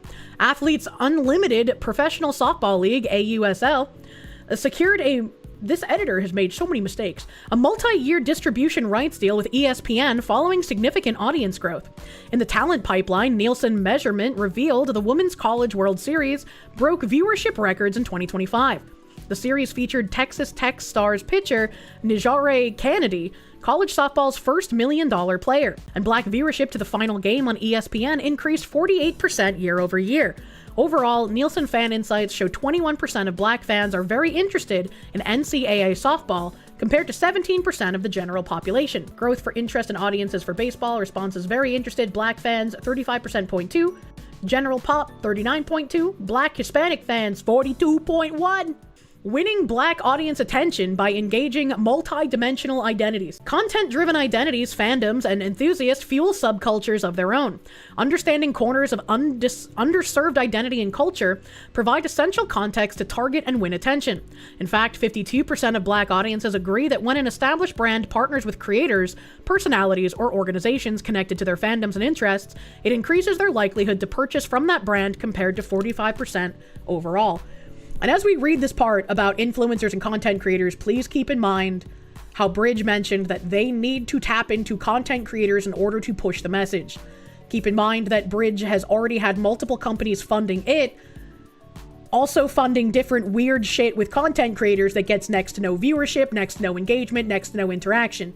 It is all about attempting to push the message and getting creators on board that'll be willing to push the messaging in exchange for cash. There is still consumer demand to level up inclusive strategies, with 71% of Black audiences feeling misrepresented in media, compared to 50% overall according to Nielsen's recent study. This was a major increase from the 63% of Black audiences who felt misrepresented in 2023. When sources miss the mark, Black audiences take their engagement elsewhere. 7 out of 10 Black respondents agreed discovering representative content and a welcoming community were significant reasons they joined a particular fandom, compared to 62% overall. Legacy, identity, and inclusion can be a recipe for success with Black consumers. At 79%, Black LGBTQ+ audiences are the most likely to want more representation of their identity group when they engage with content. Centering Black queer identity and talent at the 2025 Met Gala helped to meet this unmet demand. I didn't watch the Met Gala. How did they do that? With a theme celebrating the iconic Black dandy, the event delivered a red carpet steeped in history and style, perfect for the 1 in 4 Black respondents that consider themselves fashion, style, and beauty enthusiasts, compared to 17% overall. This cohort is also much more likely to watch an event live while actively engaging on social media. The event's digital coverage included active social media streams, driving engagement with creator correspondents like Blakely Thornton and Scott Evans. Who? Overall, Black audiences made up 24% of viewers to the gala's red carpet coverage on cable, up from an 18% share in 2024. So far, the only creator that they've mentioned that I recognize is Koisnat. Diverse Black identities outpace inclusive content discovery compared to overall fans. Discovering representative content and a welcoming community were significant reasons I decided to join this fandom. Black book lovers and avid readers said 119. Yes, I guess. Black health and wellness enthusiasts, 115. Black gamers, 114. Black do-it-yourselfers and crafters, 113. Black travel enthusiasts, also 113. This is indexed to overall fandom, I guess. I'm not exactly sure how to read that. Black sports fans, 111, and Black foodies, also 111. Used to take surveys like this for gift cards. Pretty sure most people just BS the answers like you did. Again, it doesn't matter if people BS the answers. It does. A dog could have taken a shit on a sidewalk and they'd be like, this is representation. Here's a number, 67%. It doesn't matter. It doesn't matter. It doesn't matter. Don't get caught up in the statistics and where they come from. It doesn't matter if they're real. What matters is that these people believe them. Live engagement across the screens. I watched the event live, but I'm also actively following and engaging on social media at the same time. Black people said 25.1% yes engagement. Total is 20%. Black LGBTQ+, 26.6%. Total LGBTQ+, 22.6%. Black fashion, style, and beauty enthusiasts, 31.5%. Total fashion, style, and beauty enthusiasts, 28.2%. They're promising profits. It matters when the profits don't manifest. Their zeal can only carry them so far. People keep saying that, and yet I'm still talking about Bridge. I think we need to get out of the attitude of, surely people will suddenly realize this is all retarded and subversive, and surely it won't go farther than this. I think we really need to pull our heads out of our asses with that line of thinking. Their zeal can only carry them so far. Surely they would have been stopped in the 1970s. Surely in the 1990s, where everything felt fine, they wouldn't keep going. Surely in the 2000s, we didn't need affirmative action anymore. Surely after they have maintained control over all forms of media entertainment, they'll stop here. Surely it will just go away. I'm tired of it. I'm tired of it. How long has Kier been talking about Bridge? Like 2 or 3 years? How many more years am I gonna have to wait for anyone of relevance to actually focus on this shit and notice what's going on? I feel like I'm going crazy. I hate being Alex Jones, man. Not suddenly, gradually. They're already losing ground for trying to move too fast. How do you watch me and you have that opinion? That's a great question. You believe they'll never stop? It's a destructive cult hell-bent on ending the human race? People realize but corps and politicians are evil, dumb robots? It's like, that's why I've been saying, like, when they talk about the level of engagement and the level of I won't buy from this brand that they're witnessing here, whether those statistics are correct or not, I think more people need to live by that, especially if we want to make change, you know? And it's frustrating how many other people, like, ignore this kind of shit that's going on and want to keep talking about, woke is on the way out, DEI is dying, and it's like, no, it's not. Like, we've made some small wins, and it's great. Celebrate the wins. Don't get demoralized, because that's what they want. But it's like, we're not overall winning, and culturally, we're very far from doing that. Perceive the layers. Marxism is like onions. So I can't believe they've written so many paragraphs just to say Black people like things. DEI is still very much alive in Canada. Yeah. Yeah. You know, they dismiss it when you tell them the people behind it have unlimited money to burn. It's very frustrating. Though BlackRock did get a fucking kneecapping recently. Where to find black fans and growth segments. Gamers! The most oppressed minority. 27% of black respondents identified as gamers in Nielsen's Advanced Audience Attitude Study. Gaming culture continues to drive an ecosystem of live engagement, and the influence of content creators is uniquely powerful among black gamers. While 62% of all gamers are more likely to watch a show due to a favorite creator's involvement, that number jumps to 70% for black gamers, both of which significantly outpace the general population at 53%. If this is true, and black creators get far more engagement when they host like gaming show stuff, why are there so many people all over Twitter saying that the black creators need more help and need more visibility and need more ways to get popular? Like if they have the highest statistics, why is it still claimed that there's not enough being done to push black creators into the limelight? Whether it's Kai Cenat's Streamer University or RDC World's DreamCon, streamers are an essential piece of gaming in the broader attention economy, especially for younger audiences. Nielsen streaming platform ratings reveal Twitch is often on the TV screen, and young black men are nearly 5 times more likely to report using the platform compared to adults overall. The intersectionality of this segment is powerful. Companies like Community Media, but community is spelled with an X instead of an O, have been nurturing the crossover between black gaming and anime fans for years, and larger brands are partnering to access the valuable fandoms they've cultivated.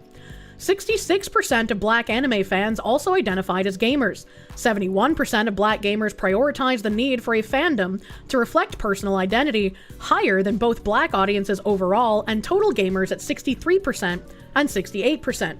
See, this seems kind of weird to me because, like, as a white anime fan, you just got kind of relentlessly bullied for ages, and I'm sure that also was the same case for black anime fans growing up in the same timeline as me.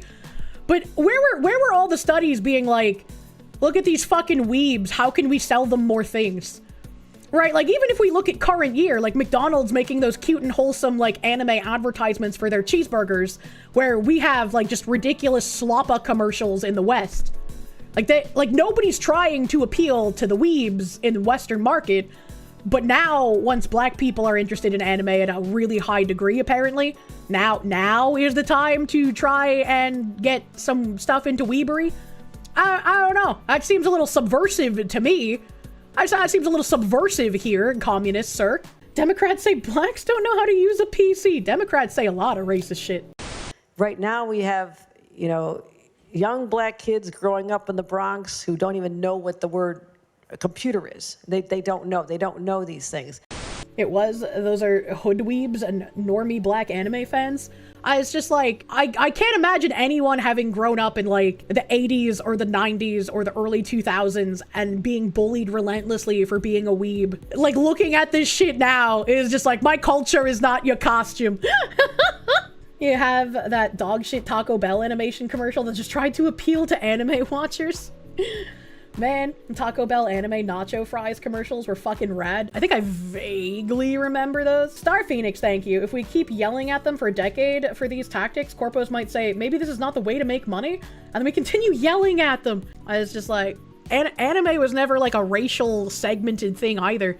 I was just like, hey, cartoon in Japan, this is cool. Like, if I was gonna go to South America, if they had, like, paintings of Dragon Ball Z characters on the side of a fucking restaurant, I'd probably go there, because it's like, hey, they probably make good food.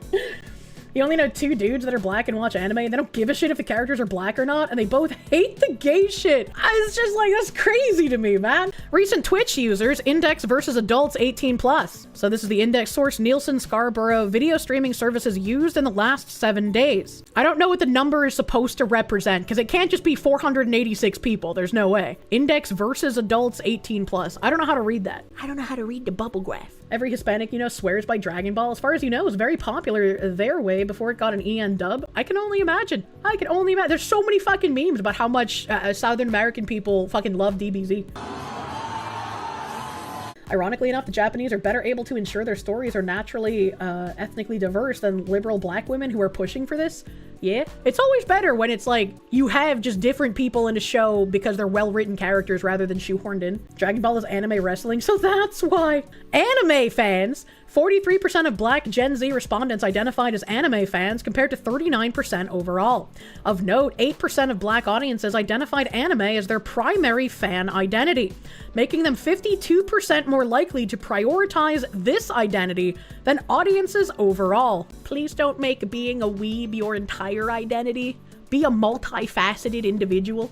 At 68%, brand partnerships with fandom-specific creators, personalities, and organizations drive a higher purchase likelihood among Black anime fans than they do for all anime fans, 61%. The general Black audience, 52%, or the total audience, 45%. And for 75% of Black anime fans, discovering representative content and a welcoming community were significant reasons for joining their primary fandom. Now, see...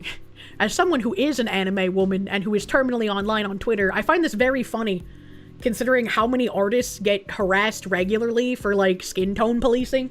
You hear that, Walsh? Pay attention. Foodies! Overall, Black consumers are 52% more likely to use grocery and restaurant delivery services compared to adults overall. These convenience habits may be feeding the foodie identity with young Black consumers. This is a very weird thing to say. They've put together so many different statistics that I can't imagine it's an accident. That's not foodies, that's just irresponsible money management. I don't even know, like, again, I don't even know if these statistics are true, but I feel like the majority of people more likely to use grocery and restaurant delivery services, as we can see on Caleb Hammer, are just the younger generation. It's really weird that in the previous section, they said that Black viewers are more likely to watch free entertainment with advertising rather than paying for no ads in their entertainment. And then also down here, they're like, yeah, they're more likely to use grocery and restaurant delivery services. So like DoorDash, Uber Eats, whatever, Instacart. That's a very interesting dynamic to point out in this article. And it's also like, maybe it feels like it's convenience, but wouldn't paying for no advertisement make more sense than overpaying for something on DoorDash? They're more likely to be impulsive. I guess? It's just a very weird thing to say. These convenience habits may be feeding the foodie identity with young Black consumers. But this segment is also searching for inclusive content along with their next great bite. 63% make an effort to support media from creators who reflect their identity. 57% say social media buzz is important in making a show must watch, significantly higher than the total audience at 43%. The identity factors that motivate Black foodies to engage with new content are age and life stage at 67%, agreed, and race ethnicity at 59%. So Black foodies engage with content, care about the age and lifestyle aspect, and also the race and ethnicity of people in the content. Young Black foodies, what is this a graph for? Nielsen audience attribute studies? Oh, Black Gen Zers identified as foodies, 55.8%. Gen Z overall, 45.6%. Black millennials identified as foodies, 53.9% versus millennials overall, 55.6%. See, when I think of a foodie, I think of someone like Nikocado Avocado, like just completely engorging himself on insane amounts of food. Or like the Asian ladies who will eat like live octopi from their mukbangs. Or they'll have like a giant seafood boil in front of them and they'll be like...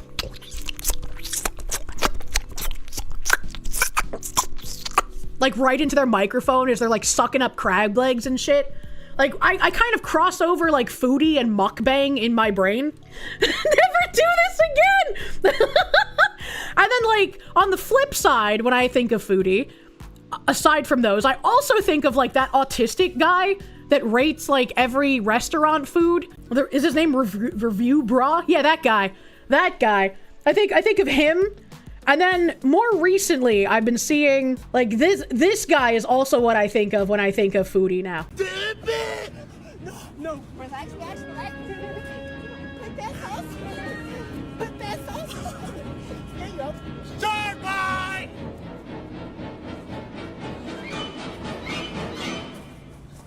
I got you. So like very obviously not content for me.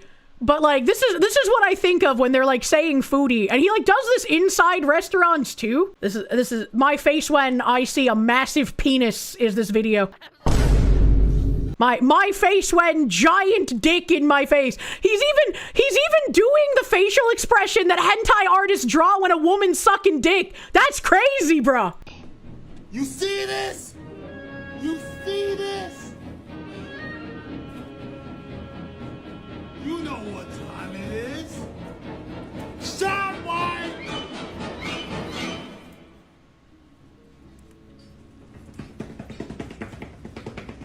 I think I got my point across. It's like every video. The first one I saw of him was like, he was screaming really loud in a restaurant, and I wish I could have found that one, but unfortunately we're gonna have to do with those ones. He seems really obnoxious. Yeah. Yeah. So moving right along here. Travel enthusiasts. 60% of black travel enthusiasts consume must-watch content live as it airs or within 24 hours. What constitutes much-watched content? Compared to 46% of the general population. 24% of black respondents identified as travel enthusiasts, but that number jumps up to 27% when you zoom in on Black Gen Xers. Sorry, I can't read, I'm illiterate. The Roku channel catered to this experience with Tracy Ellis Ross starring in its solo traveling series last July. The same month, Roku had the largest overall monthly usage increase among streaming platforms, with a 7.5% lift compared to June. Black audiences were 65% more likely to view Roku than viewers overall during the same month. 70% of black travel enthusiasts also identified as foodies in Nielsen's recent study. After I canceled my cable because Cartoon Network started participating in overt gay race communism advertising, I canceled my cable because the only reason I had cable back then was to turn the TV on when I went to bed at night, because I liked having Cartoon Network on, like a comfort TV sound. But when I canceled that, I switched over to something called Sling TV. And Sling TV I could access through a Roku. And so I got like a Roku device and I got Sling TV. And Sling TV, I think originally was like $10 a month for access to like so many TV channels. It was so fucking good if you got in at the beginning of Sling TV. And even when it went up to like $15 a month, I was like, I'm still gonna keep you because that's pretty fucking good for what I'm getting. But then as it kept increasing, I was like, yeah, I'm just gonna cancel this. I don't want that. But like, if you wanted really cheap live TV without cable, Roku and Sling was like peak, you know? Sling TV used to be cheap and awesome, but it got really expensive. Yeah, unfortunately. Reality TV fans, last year Love Island USA ranked among the most streamed programs of 1H 2025. Despite not debuting its latest season until June, the program landed in the top 5 most streamed originals for black audiences last year after delivering a 17% share of viewing during premiere week. Since the show wrapped, its stars have been seen at events and promotions across social media. 63% of black reality TV fans are more likely to purchase from a brand partnering with creators or personalities connected to their fandoms compared to 57% of reality TV fans overall, or 45% of total respondents. See, again, why is it so much higher is my question, right? Because from my perspective, if I'm partnered with any kind of brand, yeah, of course my audience is gonna pump their fucking numbers. That's just what happens as a content creator. All fake romance on an island, iDubbbz and his female husband. Watch that show! Book lovers, the desire for media to feature broad representation, including people of different races, ethnicities, abilities, and more, is a high priority for 74% of black book lovers, significantly outpacing the 54% of total book lovers who share this view. The sentiment may be a driving factor for the 41% of black avid readers who enjoy the fantasy game. In addition to representation, a brand's stance on social issues is a major purchase driver for 62% of black book lovers, compared to 49% of respondents overall. I just want to read book. Like, if I'm gonna read book, I just want to read book. I don't want to care about brand social stance. They prove it with their wallets. 53% of black book lovers have actively changed their purchasing habits based on a brand's values in the last year, much higher than the total audience at 43%. Importantly, 54% expect the retailers they buy from to support the causes they care about, versus 44% of book lovers overall.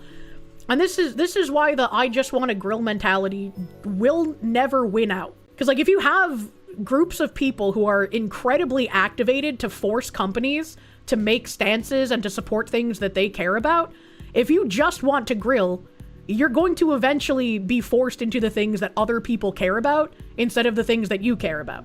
Key takeaways: brands respecting cultural nuance isn't just good marketing, it's driving bottom line impact.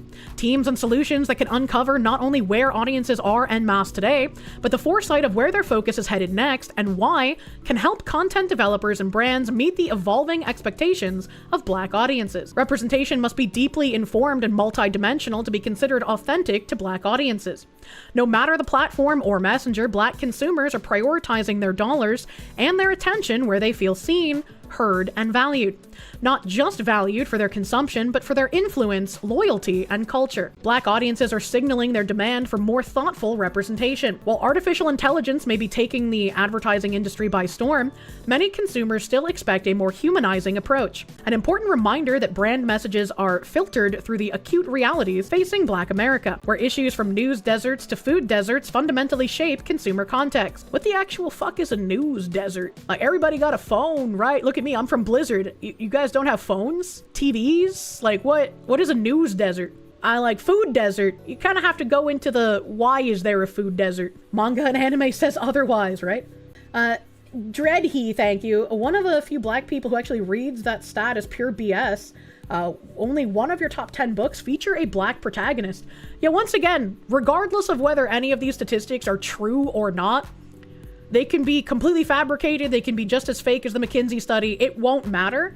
The fact matters that these are the statistics that the communist people at Bridge are pushing. It just matters that this is what they're caring about, this is what they're pushing, and this is what they're going to purport is true, regardless of if it is or not. But it's good to know. It's good to know that as a Black reader, you completely refute the statistic. I personally find it weird when people think Black and white people have insanely different cultures. It is kind of weird.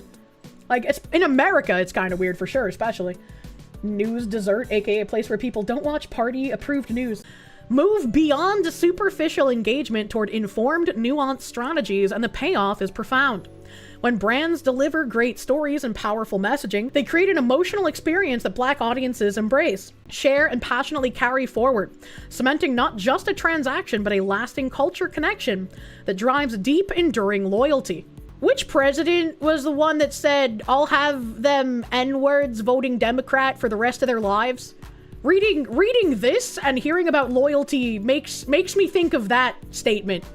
That was Lyndon Johnson. Thank you, chat. Fucking Biden! No, Biden said if you don't vote for him, you're not Black. He stole your melanin. How Nielsen can help! Thank God they have the solution. Nielsen audience measurement provides accurate real-time insights, blah, blah, blah. Methodology. Jesus. Acknowledgements. Sasha Weinberg, Charlene Polite Corley, Andy Tarashi, Sandra Sims Williams. She works with Bridge. Sandra Sims Williams is the Nielsen executive that is on the Bridge board of directors. Drew English, Stacey DeArmas, Mariko Carpenter, Mei Ling Liu, Paris Balionis, Lauren Cobal, Alana Leverett, Brian Hughes, Brian Fuhrer, I'm sorry, who? Cecilia Yato Bitz, Sabrina Balhez, Angelica Vargas, Michael Gilbert, Rihanna Grissom, and Susan Butler. This fucking Rihanna person literally had to have PhD added to her name here in the credits. That's kind of funny.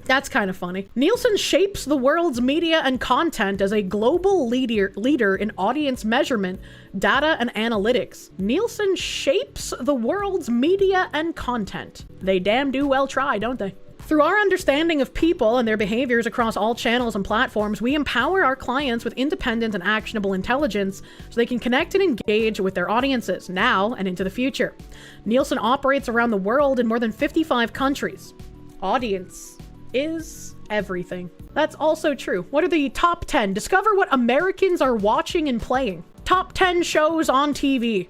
Discover the top 10 streaming programs in the US, including the most watched streaming originals, movies, and acquired titles, ranked by total minutes viewed by persons ages 2 and up. Bridgerton is the #1 show, followed by Stranger Things, The Wrecking Crew, The Pit, Fallout, Rizzoli and Isles, Bluey, His and Hers, Landman, and SpongeBob SquarePants. I have not watched a single thing on this list. Related insights. What the fuck is this corpse on my screen? Oh, it's the Fuhrer. I didn't know the Fuhrer was also a corpse. I like how the Fuhrer's the only white guy, too. That's fucking funny.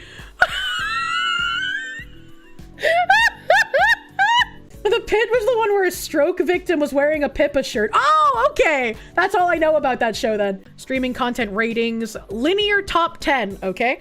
Broadcast, cable, syndication, and live streaming programs. Discover the week's top 10 programmings. It's all the Olympics. It's all the Olympics. Related product. Oh my God. Is this a white man and a white woman together in an advertisement? And the white woman even has red hair? What the fuck? That's crazy. That's the craziest thing I've seen today. You're glad you don't watch TV. Advertising. Learn which companies are leading the pack in advertising spending each month. AbbVie Inc. is the number one. What the fuck is AbbVie Inc.? They're the number one spending in advertising dollars, and I've never fucking heard of them. They're a drug. Yeah, it says healthcare, but like, what drug do they sell? Are they the fucking Ozempic people? Allstate is third most spent. State Farm under Allstate. Capital One, Foxcore, AT&T, Eli Lilly & Co., a Deutsche Telekom AG, and Procter & Gamble. What the hell? Root beer doesn't have to advertise. That's true. Root beer speaks for itself. Ad intel. Lesbian Asians. Video games top 10. Discover the top video games Americans are looking to buy next. Grand Theft Auto 6 has been rank 1 for a while, I guess. Resident Evil Requiem is rank 2. WWE 2K26. Who is still fucking buying those? Crimson Desert, NBA 2K26, Pokemon Pokopia, Fortnite? Isn't Fortnite already out? What do you mean discover the top video games Americans are looking to buy next? Fortnite already is out. Am I crazy? Marvel Spider-Man 2, Minecraft, also a game that's already out. Fortnite is free. Yeah, this is a little confusing. And then Grand Theft Auto 5, PS4, Xbox One, PC, somehow beating out Grand Theft Auto 5 on PS5 and Xbox Series X. I guess it's the PC that's pumping that one's numbers up, because like, I can't imagine PS4 and Xbox One being a giant chunk of that. But those are out. What are this list? This is the list of the top video games Americans are looking to buy next. But then they have a handful of games like Fortnite you don't need to buy, Minecraft, it's been out for ages, and Grand Theft Auto 5. Looking for more data? No, but that was very interesting. I was glad to look at that. And then kind of springboarding off of this, the Power of Joy Creator Summit from the 17th Annual Shorty Awards, finalist in Organic Promotion, Event, and Experiential. I think this is the least organic promotion I've ever seen. What the fuck do you mean? Silver Honor in Multicultural Community Engagement and entered in Use of Viral Content. The objectives are, in today's ever-evolving landscape, cultural relevance is not just a goal, it's a necessity for brands seeking authentic and enduring consumer relationships. Data proves that influential creators, especially Black creators, play a pivotal role in shaping culture, driving consumer engagement and influencing both brand perception and purchasing decisions. With the Power of Joy Creator Summit, Disney aimed to celebrate and amplify the voices of 77 Black creators. This unique, insights-driven experience brought together those creators to explore new narratives, engage with Disney leaders, talent, and filmmakers, and forge impactful connections. By intentionally reaching out to these key voices, we cultivated an ecosystem that transcends traditional marketing, fostering genuine relationships that enhance cultural impact and engagement. Goals included deepening Disney fandom for existing and casual fans. That's just what we need, more Disney adults. Fostering brand affinity and driving awareness for commercial priorities across content, experiences, and products. And 3, igniting meaningful connections with Disney and amongst the creator community. By pursuing these objectives, the summit enhanced Disney's cultural relevance and created a community that champions creativity and connection. Much like that Creators Against Ice bullshit that I showed off a couple of streams ago, I've never heard of the Shorty Awards, and this is their 17th one. I've never heard of any of these initiatives from Disney. I don't know exactly how this is strengthening Disney's cultural relevance. If I'm terminally online and this is the first time I'm hearing of it, and it's from a DEI report that I got from Bridge. Like, what do you mean by this? But let's watch their videos. Today is really exciting the way they're celebrating creators and Black creators at that. The weather is beautiful, everything is just beautiful. When you're able to get so many Black content creators in one place like this, to have us all together, it's almost like the Avengers. I don't know about you guys, but like it's always really funny to me when people relate it to like This is just like movie. And not only did he do this is just like movie, he did a laugh at the end of it. 2-day experience, completely exclusive for these influencers who are influencing culture. Being here with all the creators and the Black creators is beautiful because there's lifestyle like me, and then I met a DJ. I met someone that does hair. So isn't it kind of weird to be giving content creators some kind of leg up on other content creators because of the color of their skin? Once again, I think content creation is a pretty even playing field for absolutely everyone. Like, an audience is going to go where they want to. You have to do what you can to attract an audience. There's nothing like holding you back besides maybe having a computer. Like, the ability to stream is basically all you need. Every different facet of life is here. This event is for joy. You can see the joy coming off of them. ABC local-ish. A custom curated event for Black creators specifically because we know that Black creators are driving culture. They are the purveyors of pop culture, influencing consumers from around the globe. And the whole event was centered around this notion of Black joy. And we at the Walt Disney Company are expressing our joy for the Black community by way of sharing the best. What is this? Is this AI? What we've got from across our content experiences and products. Hosted in our home, the studio lot, and we're going to take them to Disneyland. They got to see. You see, what's crazy to me is, like, growing my community, growing you guys from little babby to whatever the fuck we are now. My thought process was, I would like to have an audience size where companies see value in partnering with me, right? Like, they'll see value in me as a partner that I can help, move sales for a product that I also really enjoy using, and I can positively highlight instead of just shilling something for a paycheck. I wanted to grind and get there on my own merit. There's not been a single time where I've been like, I'm a woman, therefore I deserve to have certain things, even if my audience size hasn't grown to a point where I would be worthwhile for a company to partner with me. Simply being a woman should be enough for them to give me the attention. It's just really weird to me.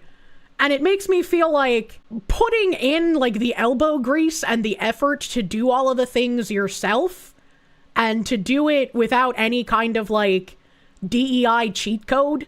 Like, what's the point? And that's kind of how things develop under communism as well, where it's like, why work hard if everyone is getting, like, an equal share?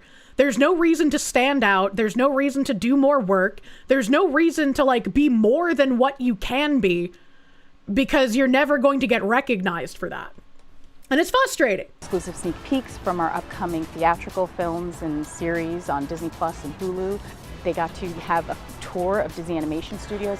They got to meet some of our best and brightest talent at the Walt Disney Company. For example, they got to meet Lanny Smoot, one of our famed. Well, this kind of also makes me think of, like, when you work for something yourself, you don't really take it for granted, right? But when you kind of just get handed things because you're a woman or because you're gay or because your skin is the right color, right? You don't learn to appreciate things as much, and you come to have, like, an expectant attitude. And I think that's where the phrasing, like, when you're used to privilege, being treated equally and fairly feels like oppression kind of comes from.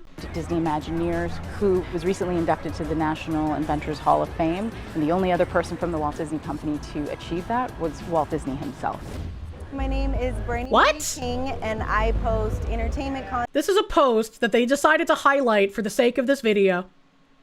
She's got a bunch of tags on here. She's also showcasing a jacket with a brand that she is, partnered with. 2 weeks ago, 670 likes. Content, movie content, travel, and lifestyle. Getting to see Mickey and Minnie on the lot. I had no idea they were gonna be here today. Like, it's just fun all around, and all the Disney magic, like, it never stops. At 10 a.m. I found out I'm going to D23, and we still have the rest of the day. And then 2 of my friends won cruises. This is the first time we've done this type of an event, but So they had a black-only event where there were prizes that translated into cash money value. That's interesting. It's not really an event. It's the beginning of a relationship with some of the most important black creators and influencers from around the country. Most important, 670 likes on an Instagram post. Hi, content creators! You're going to get an exclusive first look at Where's Kyson at? That's a great question. coming up. I believe that representation matters. I believe that you can't be it unless you see it.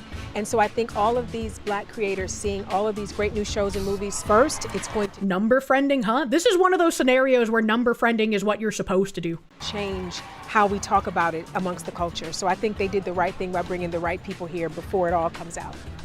What do you mean by the right people? Andre Blackner. This guy's actually somebody. 121K followers. 3,240 posts. I have not heard of it. Oh, here's the guy who did that weird laugh at the beginning. I talk about geek culture, superheroes, animation. 1,393 So cool likes. to be able to do That seems kind of low for over 100,000 followers on Instagram. like this as a content creator, as an influencer, but when you're able to get He's bigger on so many YouTube. black They fucking did him dirty in that case. creators in one place, it just feels like really good. It's a good feeling to have that fun, safe space for all of us. My name is Colette Lewis. 204K followers. Also big account. Colette Lewis, and I'm a motherhood and lifestyle content creator. 8,748. Like, this is a real person. This is a real person with real engagement. This is my first time being at the Disney studio, seeing people that actually are working here that look like me, that have these executive jobs. Being here and showing us what they do and how they do it gives me pride to see them. And it's just a magical experience. I'm just happy to be. I think if I was invited to something like this, I wouldn't be focusing on how many white people are in executive roles. I would be like, damn, this is cool. What can I record and bring back to my audience to show them? Like, I genuinely do not get the like importance put on the people who look like me in executive positions. Here.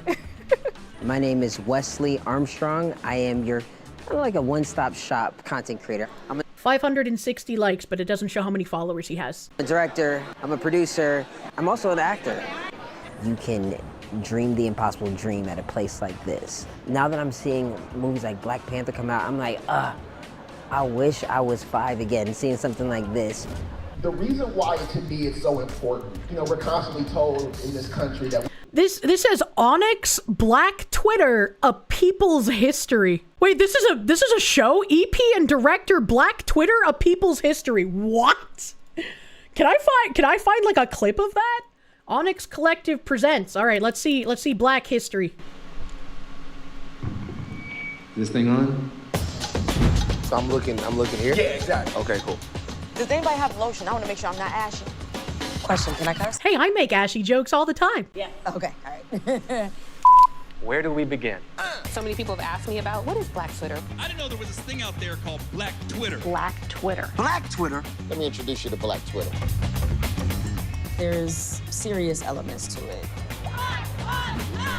Hashtag Oscars. Can I just ask? Can I ask a question? Like, I've heard the term Black Twitter thrown around as well. But, like, Twitter is an online space. I guess it's called X now. I keep dead naming the platform because Twitter is a much better name than X. But, like, it's been around for ages. And, yeah, there's always, like, clusters of groups on Twitter. But it's still, like, a place where, like, everyone interacts. Why is there a need to, like, segregate Black Twitter out from regular Twitter? Maybe this will tell us. But, like, that's a question I have. So white. The January 6th insurrection, the pandemic is taking an especially heavy toll on minority communities. Why? I don't think COVID was racist. What did they mean by this? Mostly, it's joy. There was this humor. There was this comedy. Made up a do-rag history week. Wow, the Harriet Tubman do-rag. And I remember some random person said that December 21st, we're all getting our superpowers. It becomes a joke, right? But there's always... What? What was that hashtag? My own personal favorite is hashtag Navy. What? Up with these sheep. The humor and the comedy, and then everything changed. Everything changed. Breaking news. God damn. Twitter. Yeah, that's what I just said. To Elon Musk. immediately no. Because why? I understand why leftists were pissed that Elon Musk bought Twitter. Why would black people in general be angry? Unless this is some like subversive operative where they're not actually talking about black Twitter. They're talking about black leftists on Twitter specifically. But they don't want you to know that. Said today he's buying Twitter to quote. Damn, Elon looked thin as fuck back then. What happened? What happened? How did he get grok bodied? Help humanity. No! Cannot trick me! I think about the fundamental way that Black Twitter has sort of changed society. Why is there a hairdresser thing behind her? And so I think that we have to tell the story now because I do worry. I worry that. Tell the story about what? Credit for what? You could turn it off, literally like that. What are they talking about? I don't understand. What do they mean by the credit? First of all, credit for what? And why would Elon turn off specifically black Twitter? Like he unironically ran on like a we want to make Twitter more free speech platform. I'm like, yeah, we make jokes like when like tweets get slapped down like Elon, what happened to free speech, right? But I think it's significantly freer than it used to be. Get it where you fit in. If you don't fit in, gotta get out. I'll be a slave to the rhythm. Black girl magic. Put some shit out. You see my Hotep Nation. Bro, this feels like I'm about to watch like a secretly produced episode of Aqua Teen Hunger Force. Like what? What am I watching? Little rascals, remarkable. How I get it when I spit it. You can call me Itchy Hammer because I'm too legit to quit it.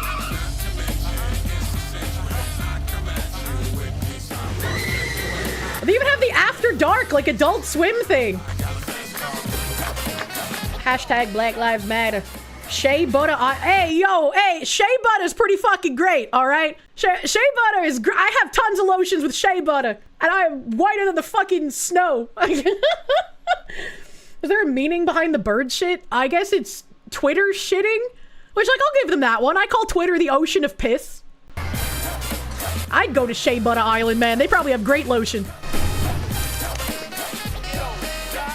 Black Twitter, a people's history. I still don't understand. It was all a dream. Thank you, Martin Luther. Black Twitter in one word. Oh, man. That looked like black Tectone. This is what Tectone would look like if he was black. Now we need to find Chinese Tectone. One, like just one?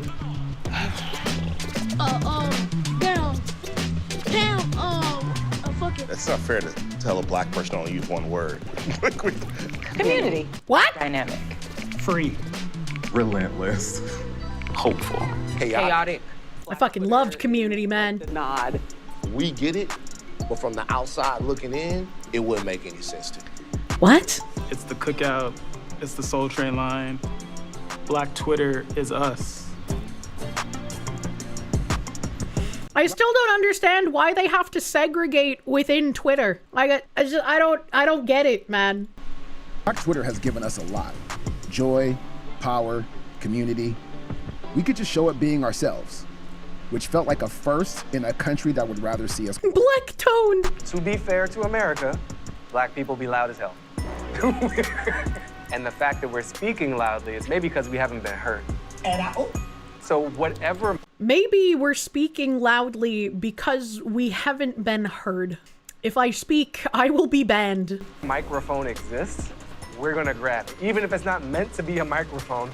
I didn't get no sleep because of y'all. Y'all not gonna get no sleep because of me.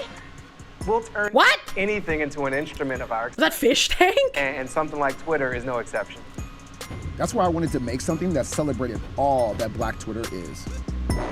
But so much about Twitter itself was changing while we were even making this documentary. I mean, it's not even called Twitter no more. Twitter is flipping the bird. What the fuck? And at the end of Twitter also means the end of Black Twitter? What is it? Couldn't you just call it Black X and then you could transform it into some like homage to Malcolm X? Like, I hate the name X as well. I prefer Twitter, But I don't think that means the end of your little racial enclave. Alcove is what I meant to say. Enclave isn't a word. Alcove. Blacks. Yeah, it could be blacks with an X. Twitter renamed Black People Most Affected. It means to possibly lose one of the few spaces where our voices can actually be heard. How did you lose it from the renaming? That doesn't make sense. I don't get it. I don't fucking get it, bro. All right, that was a thing. Let's finish watching this video. We don't translate overseas, or the only thing we really have to offer is hip hop or music or this, but obviously we shape culture in so many amazing ways. We very intentionally brought together an intersectional group of creators that represent the Black community. So we wanted to make sure that we had diversity even within our Black creator community, because we understand that the Black community— Did you have a Black conservative there? Is that the kind of diversity you're talking about? —is not a monolith. We're most excited about officially welcoming them and their fans and communities into the Disney Fan Club. You know, we're fans of these creators, hopefully they're fans of ours, and they're fans of each other. So we've created this environment where everyone can collaborate and get to know each other. And hopefully— That did not look like a Black woman. —walked away feeling more connected to Disney. All right, okay. Oh, these are pictures. They drew Mickey Mouse. There's Mickey and Minnie in dress. There's that one white lady executive with bulging eyes. A Hulu pillow. I don't recognize a single one of these creators. I don't recognize any of them. Share this entry about the Shorty Awards. The Shorty Awards honor the best people and organizations on social media and digital. Shorty Awards is a registered trademark of Shorty Awards LLC, made in New York. They have a fuck ton of social media. Sonic Extreme, thank you. You've heard Black Twitter before? It never made sense to you then? Doesn't make sense now? I think that's fine, right? It's like having a group on Twitter, but then to make a documentary about how it's history, about how Elon bought Twitter, so they're gonna erase us, and we're not gonna get credit for anything. It's like credit for what? What are you talking? What history? What is happening? All right, they have 481,000 followers. That's crazy. That's a huge account. October 7th, 2025, breaking. The finalists are here. The wait is over. The 10th Shorty Impact Award finalists have dropped, and they're redefining what impact looks like. This year's lineup captures the next decade of impact, ideas pushing industries forward, voices driving global conversations, and stories too powerful to ignore. Meet the finalists. An audience honor voting is open October 7th to the 21st last year. So let's see what this is. Finalists are here. Vote for your favorite finalist. That's a white guy. Without being told a name, I don't think I'm going to recognize any of these people. That's that white guy again. I don't know who he is. That's that chick again. That's the black guy with the hat. And we're back to the white guy. They could only show off 3 of the 10 finalists, really? More than a trophy. Oh, February 23rd. Here we go.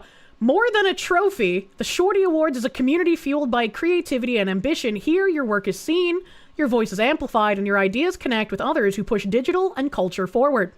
Here, Shorty Award judge Zanadeh Mohamed share what it truly means to be a part of the network. Submit to the 18th Shorty Awards and claim your place in the community shaping digital and culture by March 6th. There's something special about the Shorty Awards. There's something special about what happens here when you are in the audience and people are receiving these honors, whether it's silver or gold, and just knowing that everyone in the room worked really hard on these campaigns. And it really is beautiful. And I think it is important. And it's something that should be on everyone's shelf at some point in their creative career.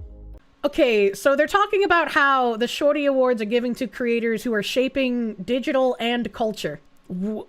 This just sounds like more of they're doing the work, therefore we give them award. Extended and final deadline March 6th. Momentum outpaced the calendar. What we kept hearing wasn't just, can we have more time? It was, we have something special and we can't rush it. It's the kind of pressure we respect, so March 6th is your final opportunity to enter. Use the extra time to tweak, refine, and elevate your case study. This is our challenge for you. Submit something that fully claims your era of digital creativity. What does that mean? We just don't know. Creators are building the next version of Hollywood. Hey, I've been saying that for years, but not that we're building it, just that we're being treated as such. In this episode, Leanne Paris, founder and CEO of Made by All, breaks down how creators became a cultural and commercial force. From talent representation to social-first storytelling, this is a look at how creator Hollywood is being built in real time. And 9 years into Made by All, our thesis has always been to turn creators into household names. And in the last 2 years, we solidified our formula, how we achieve that. So we're building the new blueprint for creator Hollywood. And that's a term that I recently coined because our clients are playing in the Hollywood ecosystem while mastering the digital creator economy. So the biggest shift has been Hollywood opening its eyes to my clients and the fact that my clients offer 4 things that I call Daisy. My clients offer celebrities and brands distribution, attention, storytelling, and impact. Male jump scare? For the first time, celebrities are really recognizing that in order to maintain relevance and sustain their careers, they need to play in this creator economy because that's where the attention is. Yeah. So in the past 2 years, that reminds me of like some of the larger Twitch creators just randomly having celebrities on, and everyone's like, damn, that's cool, but also how did that happen? Influx of celebrities pouring into our clients' inboxes to be featured in their content, and it's a strategy for both worlds because it bridges the gap really nicely. It helps my clients position themselves as the top 1%, and it helps the celebrity get access to a new audience. Okay. Since 2008, the Shorty Awards have honored the best in social and digital. Bro, what? Since 2008? And this is the first year I've ever heard of them? Has anyone in chat heard of the Shorty Awards? Am I just like completely out of touch with award shows? No. 1 like on all these 500k followers. What the fuck? Yeah, you know, it's all manufactured pretty much. Every time we look into something that's related to Bridge, there's no engagement whatsoever. Since 2008, the Shorty Awards have honored the best in digital and social. This is where digital work gets seen, cited, and recognized. How the Shorties became the Oscars of social media. Social media now has its own Oscars. Top tweets hit New York for Shorty Awards ceremony. This was covered by Fast Company, CNBC, and The Guardian. What in the fuck? What? How? What? Winning a Shorty launches careers, elevates teams, and puts your work on a global record. Judged by industry's top minds and leaders. Edelman, Tony's Chocolonely, Bobby, UTA, Netflix, Nike, DoorDash? Other than Mr. Beast, I don't even recognize any of these other creators. A global community celebrating the work and the people behind it. Wow, this is amazing. Even just being in this category with brands that we're used to seeing at the Super Bowl blew our minds. To do it again really just confirms that I think that we're doing something right. And it's an honor to showcase the brand of our hometown, Budapest, on this global stage. Your digital work deserves a global stage. It belongs at the Shorty Awards. I'm gonna have to look up who won Shorty Awards throughout the years, because like, what the fuck? More time to claim, whatever, final hours to claim. What? Who the fuck is that? And why is he doing a soy jack face? There's no way. This has to be turned into a soy jack, man. There's no way. That is just fucking begging for it. That's the face you make before you put your face up to the glory hole, dude. Who the fuck is even this? Agencies don't win by doing everything, but by knowing exactly where they add value. John Sempogna, CEO and co-founder of Wondersauce? What the fuck is that? Breaks down why modern agency success depends on clarity, collaboration, and adapting fast as AI becomes embedded in how we work. All right, tell us about Wondersauce and transparency they and we will have into being able to attribute whatever we're doing to success. Because all this is great. But if you can't measure it, then there's nothing to talk about. Mm-hmm. So at the end of the day, I think that if you want to go on some sort of value-based model or value-based relationship, you need to be prepared to actually have incredibly transparent discussions with your agency partner, which you may not have done in the past. And also like when it's not feasible and maybe you hit a roadblock because you know, as a brand leader, maybe you don't even have the access to this information, you have to kind of just say, it's not gonna work. We have to just kind of pivot it here. And it doesn't mean it's a failure. It just means that like we need to reshift our focus in terms of what will make this relationship, you know, really successful.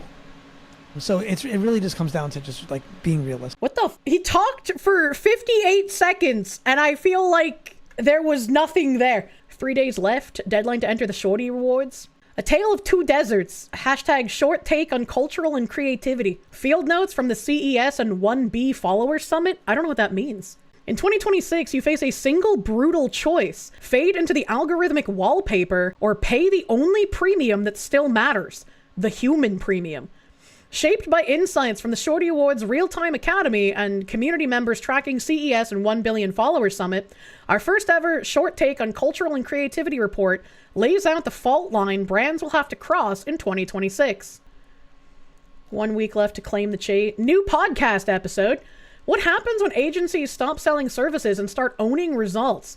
John Sampogna, that guy from earlier that said nothing, co-founder and CEO of Wondersauce, joins It's No Fluke to unpack value-based relationships. It's on Spotify. New podcast episode, what happens when work stops giving energy back and what leaders miss when they ignore the communities shaping what's next. Fahad Khawaja, CEO and Chief Content Officer of Hue, like Philips Hue, like the light bulbs, joined us to break down why community isn't a buzzword and why beige work is draining careers and why the rising majority is a reality businesses need to understand. What the fuck am I reading? My search returned 1,372 entries. Maybe it's like the Zoomer Awards and everyone's a winner? Well, this started in 2008. So Shorty Award entries, winners, browse by producer. What the fuck? Not just fatigue? I mean, yeah, true, but... So these are brand and organization winners. Captain America Civil War. JP Morgan serves up premier experiences in Dubai. I guess Captain America won best Twitter video and JP Morgan serving up premier experiences won the Middle East. Family and parenting winner Plum Organics Parenting Unfiltered. The brand Plum Organics is the nation's #1 organic baby food brand. What the fuck are these awards? If you remember correctly, the Shorty Awards was started by the SciShow brothers and made it to give their woke friends awards to put in their Wikipedia pages, and then they sold it a few years ago to Disney. What the fuck? Nonprofit Hiding Furniture, a social experiment to raise awareness about child abuse. We created a disturbing solution. Hiding furniture. What? What does that even mean? It's so prevalent these days. Can I watch the video? UNICEF. Unsuspecting parents walked into a furniture store. Watch what happened next. Hi. Hi, how you doing? So we're looking for a bed for my 5-year-old daughter. We have a brand new line of furniture that I'm really excited about. It has a really amazing feature that kids especially love because you might have the creepy uncle that comes over one day and starts to chase your kid around and makes him feel uncomfortable, so he wants to escape. He can run away from the uncle. Oh. You know what I mean? Or like the caregiver who's maybe hitting her a little too hard. Because a lot of times children feel unsafe in their own home. I'm not even sure how to respond to that. You get a lot of people looking for that? It's so prevalent these days that they really need a place to escape and hide. And have Why a would safe those place. things happen at home? I don't think that'll happen. This crib is one of our best sellers. What? And I'm sure you know, you get so tired and so impatient and you just shake your baby and you just throw him in the crib. The foam that comes Yes. on the crib. It's to protect the baby. Let me show you one other option. Okay, this is our high chair. Well, sometimes the chair will go over as you're hitting your child. This time, the chair is secure because it's weighted. All 4 legs have weights, and it won't move. We spend hours making the macaroni and cheese, and what do? They throw it on the floor. So you beat his ass! You know what? I was trying to hurt my child. Smile! You're on candid camera!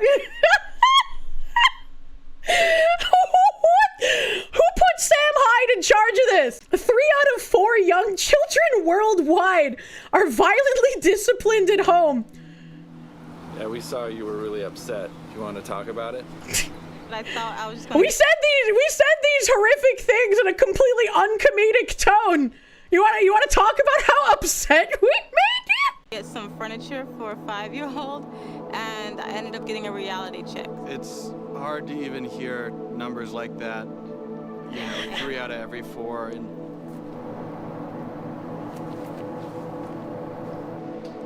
violence is closer than you think. Recognize it. Report it.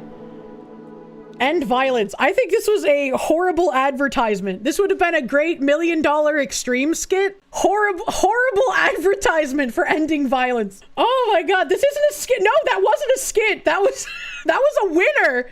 That was a winner for non-profit hiding furniture, a social experiment. Holy shit.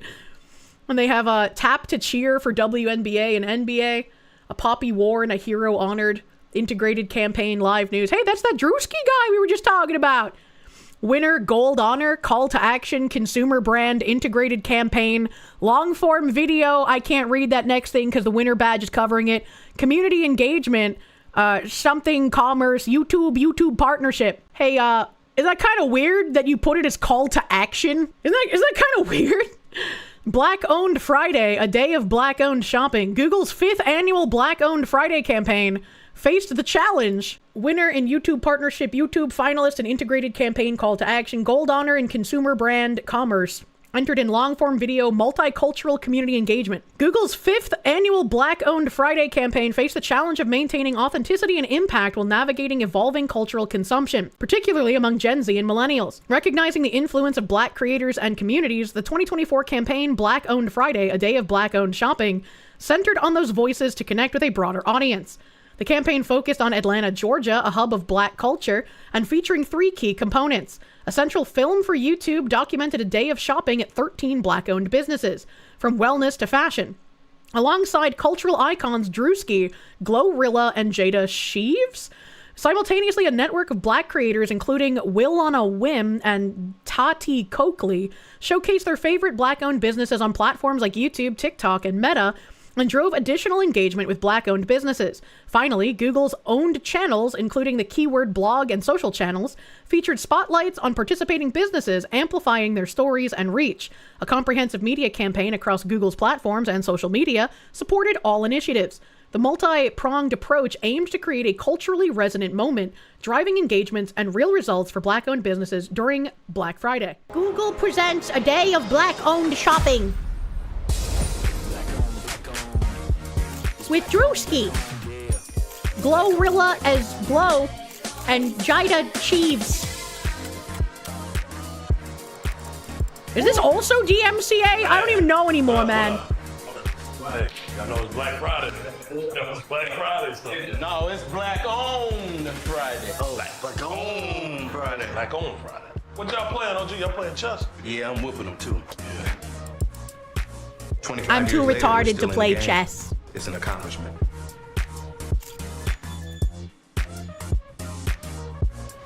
See what Glow at. What's up, Drewski? Yo, where you at? At the wellness spot doing me a little yoga, you know what I'm saying, or whatever. Oh, you doing that yoga? Is it Black-owned? Of course. What you mean? I'm about to go do some Black-owned yoga. No, you're not finna do no yoga. You ain't the only one that's flexible, Glow. I'm gonna pull up over there. You get on my nerves. Okay, I'm finna drop it right now. See you in a I think minute. Drewski doing yoga would be kind of funny. We are not just a spa. We are an anchor in the community. And not only do we have appointments online, but we also sell products online. Sorry I'm late, y'all. Okay, yeah. What do you mean, okay, yeah? I'm a little flexible. White-owned Wednesday! Where you been at all day, Drewski? I think when I move back to New England and I promote local businesses, it'll just be an unintentional white-owned Wednesday just because of the demographics of the area. I've been Black-owned shopping. Did you give me some while you was out shopping? I'll grab you a smoothie. I'm gonna get you a smoothie. I want a smoothie.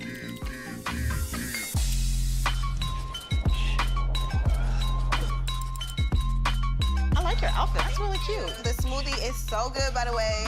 Oh. You know when something good, you want to drink it slow. Yes.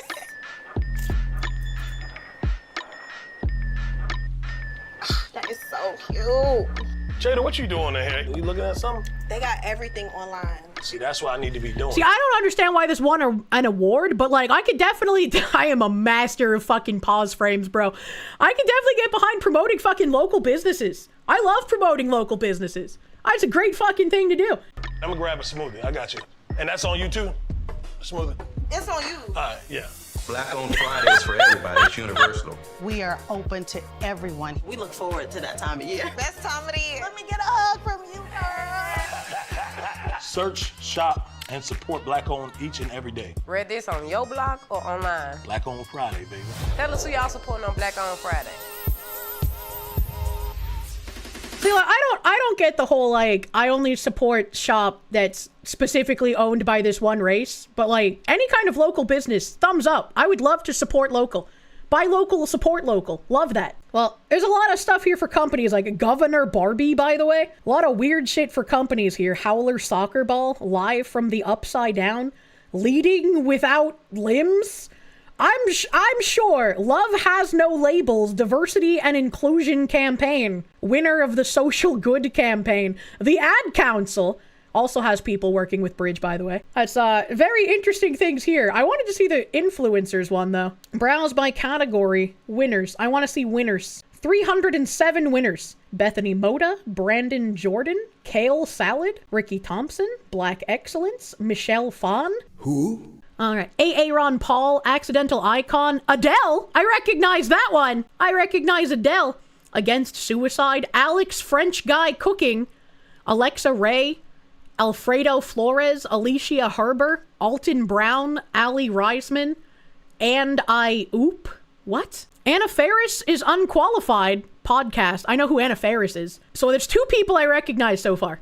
Annie LeBlanc, Ansel Elgort, Antonio Garza, April Ryan, Aquaria? Wasn't Aquaria? That's a naked man. That's a whole ass naked man. What the fuck? Ariana Grande? Hey, I know that one. Storyteller of the Year. Ashley Graham, Avani Gregg, Backpack Kid. Batty Winkle, Bella Thorne. Isn't that a porn star? Nope. No. Nope. No. Benny the Bull? Bill Nye? Another time Bill Nye won.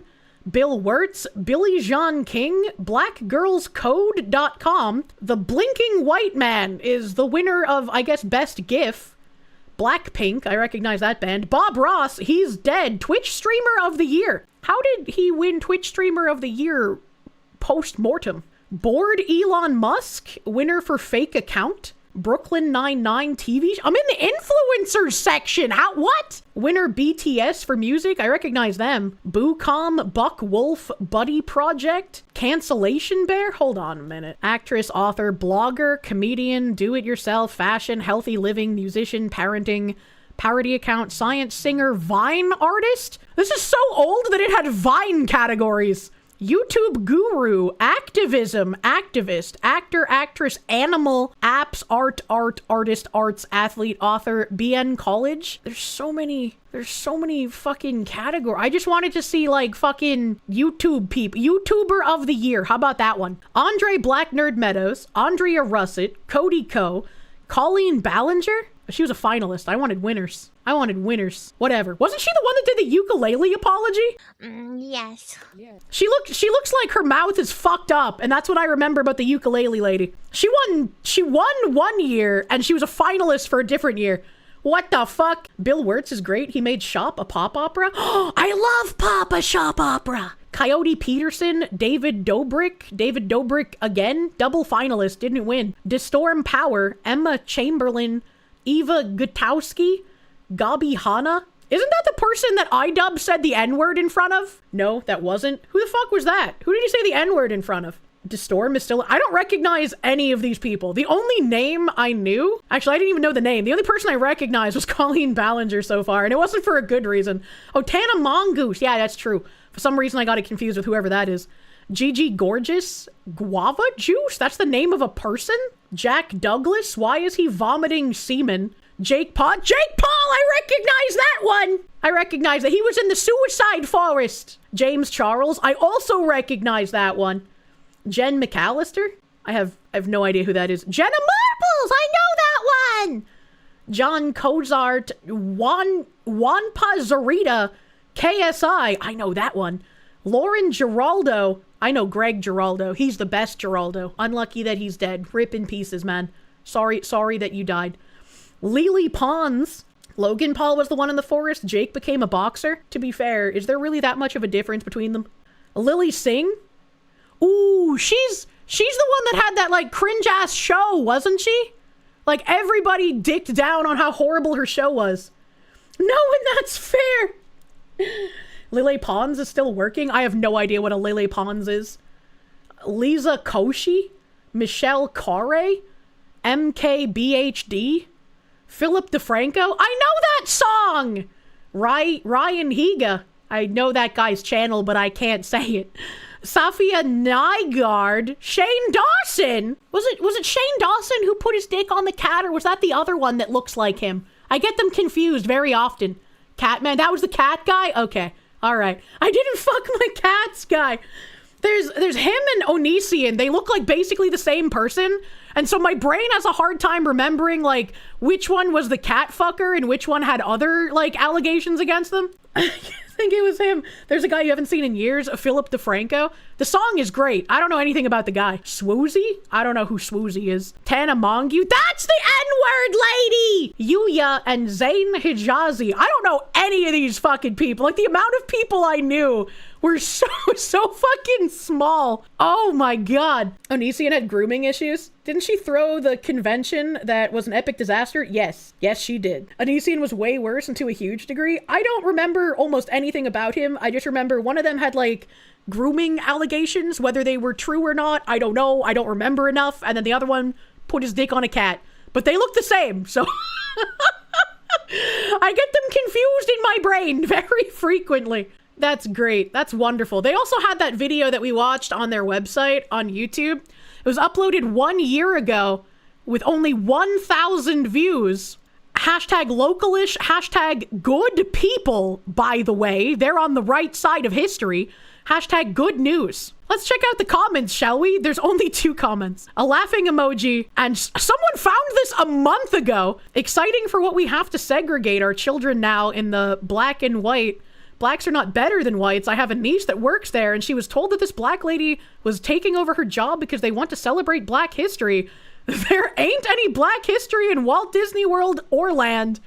Well, Orland's also not real, to be fair. All right. Localish has 2.17 million subscribers, and they could only get 1,000 views on this video. I feel like everything we've ever watched in relation to Bridge has just had zero fucking traction. Zero fucking traction. It's been outrageous. And then let me just cap off here. They were saying black women are the driving spending force behind black culture. And when decisions are being made to cut black women, there needs to be someone that comes in and explains to leaders what cutting these people actually means. And then one of the consultants said, these people don't even think. They need a partner like Bridge to explain it to them. If you don't have relationships with the people making hiring and firing decisions, it doesn't matter. How do we ensure that we're heard, and how do we embed the importance of black women? Cheryl Dijah said attempting to coach a black woman through working through an inappropriate comment said to them, if they were surrounded by people that didn't look like them, that comment may have gone unchallenged. And it's extremely frustrating that we have to meet people where they are. When talking about data, we have to talk about multiplier effects. The categories are 4 times higher than these other categories, and this is how it affects the decisions of the brand. It's all about storytelling. Healthy masculinity within the workplace. Many of the men that would support black women have also been sucked out of workplaces. Cultural intelligence hasn't yet been embedded in workplaces. So when these people get removed, so much of that intelligence is also lost. How do we get companies to understand this loss? And how do we communicate it when we can't put a clear value on it? And one of the consultants said the leaders just aren't able to think and process things the right way. It's lost on them, and the deeper work of, have you looked at this, needs to be done so that they come to the conclusions themselves instead of having to have it gifted to them. Another consultant saying ERGs are still the lifeline, but it can't keep relying on them. ERGs being the employee resource groups. How do we create a culture that has a high level of empathy and emotional intelligence? Leaders have to care. Many of them just don't care if it doesn't clearly impact their stock price. Programs like Bridge are extremely important. And Cheryl Dijah considering publishing something based on this meeting, which I hope she does. I hope she does.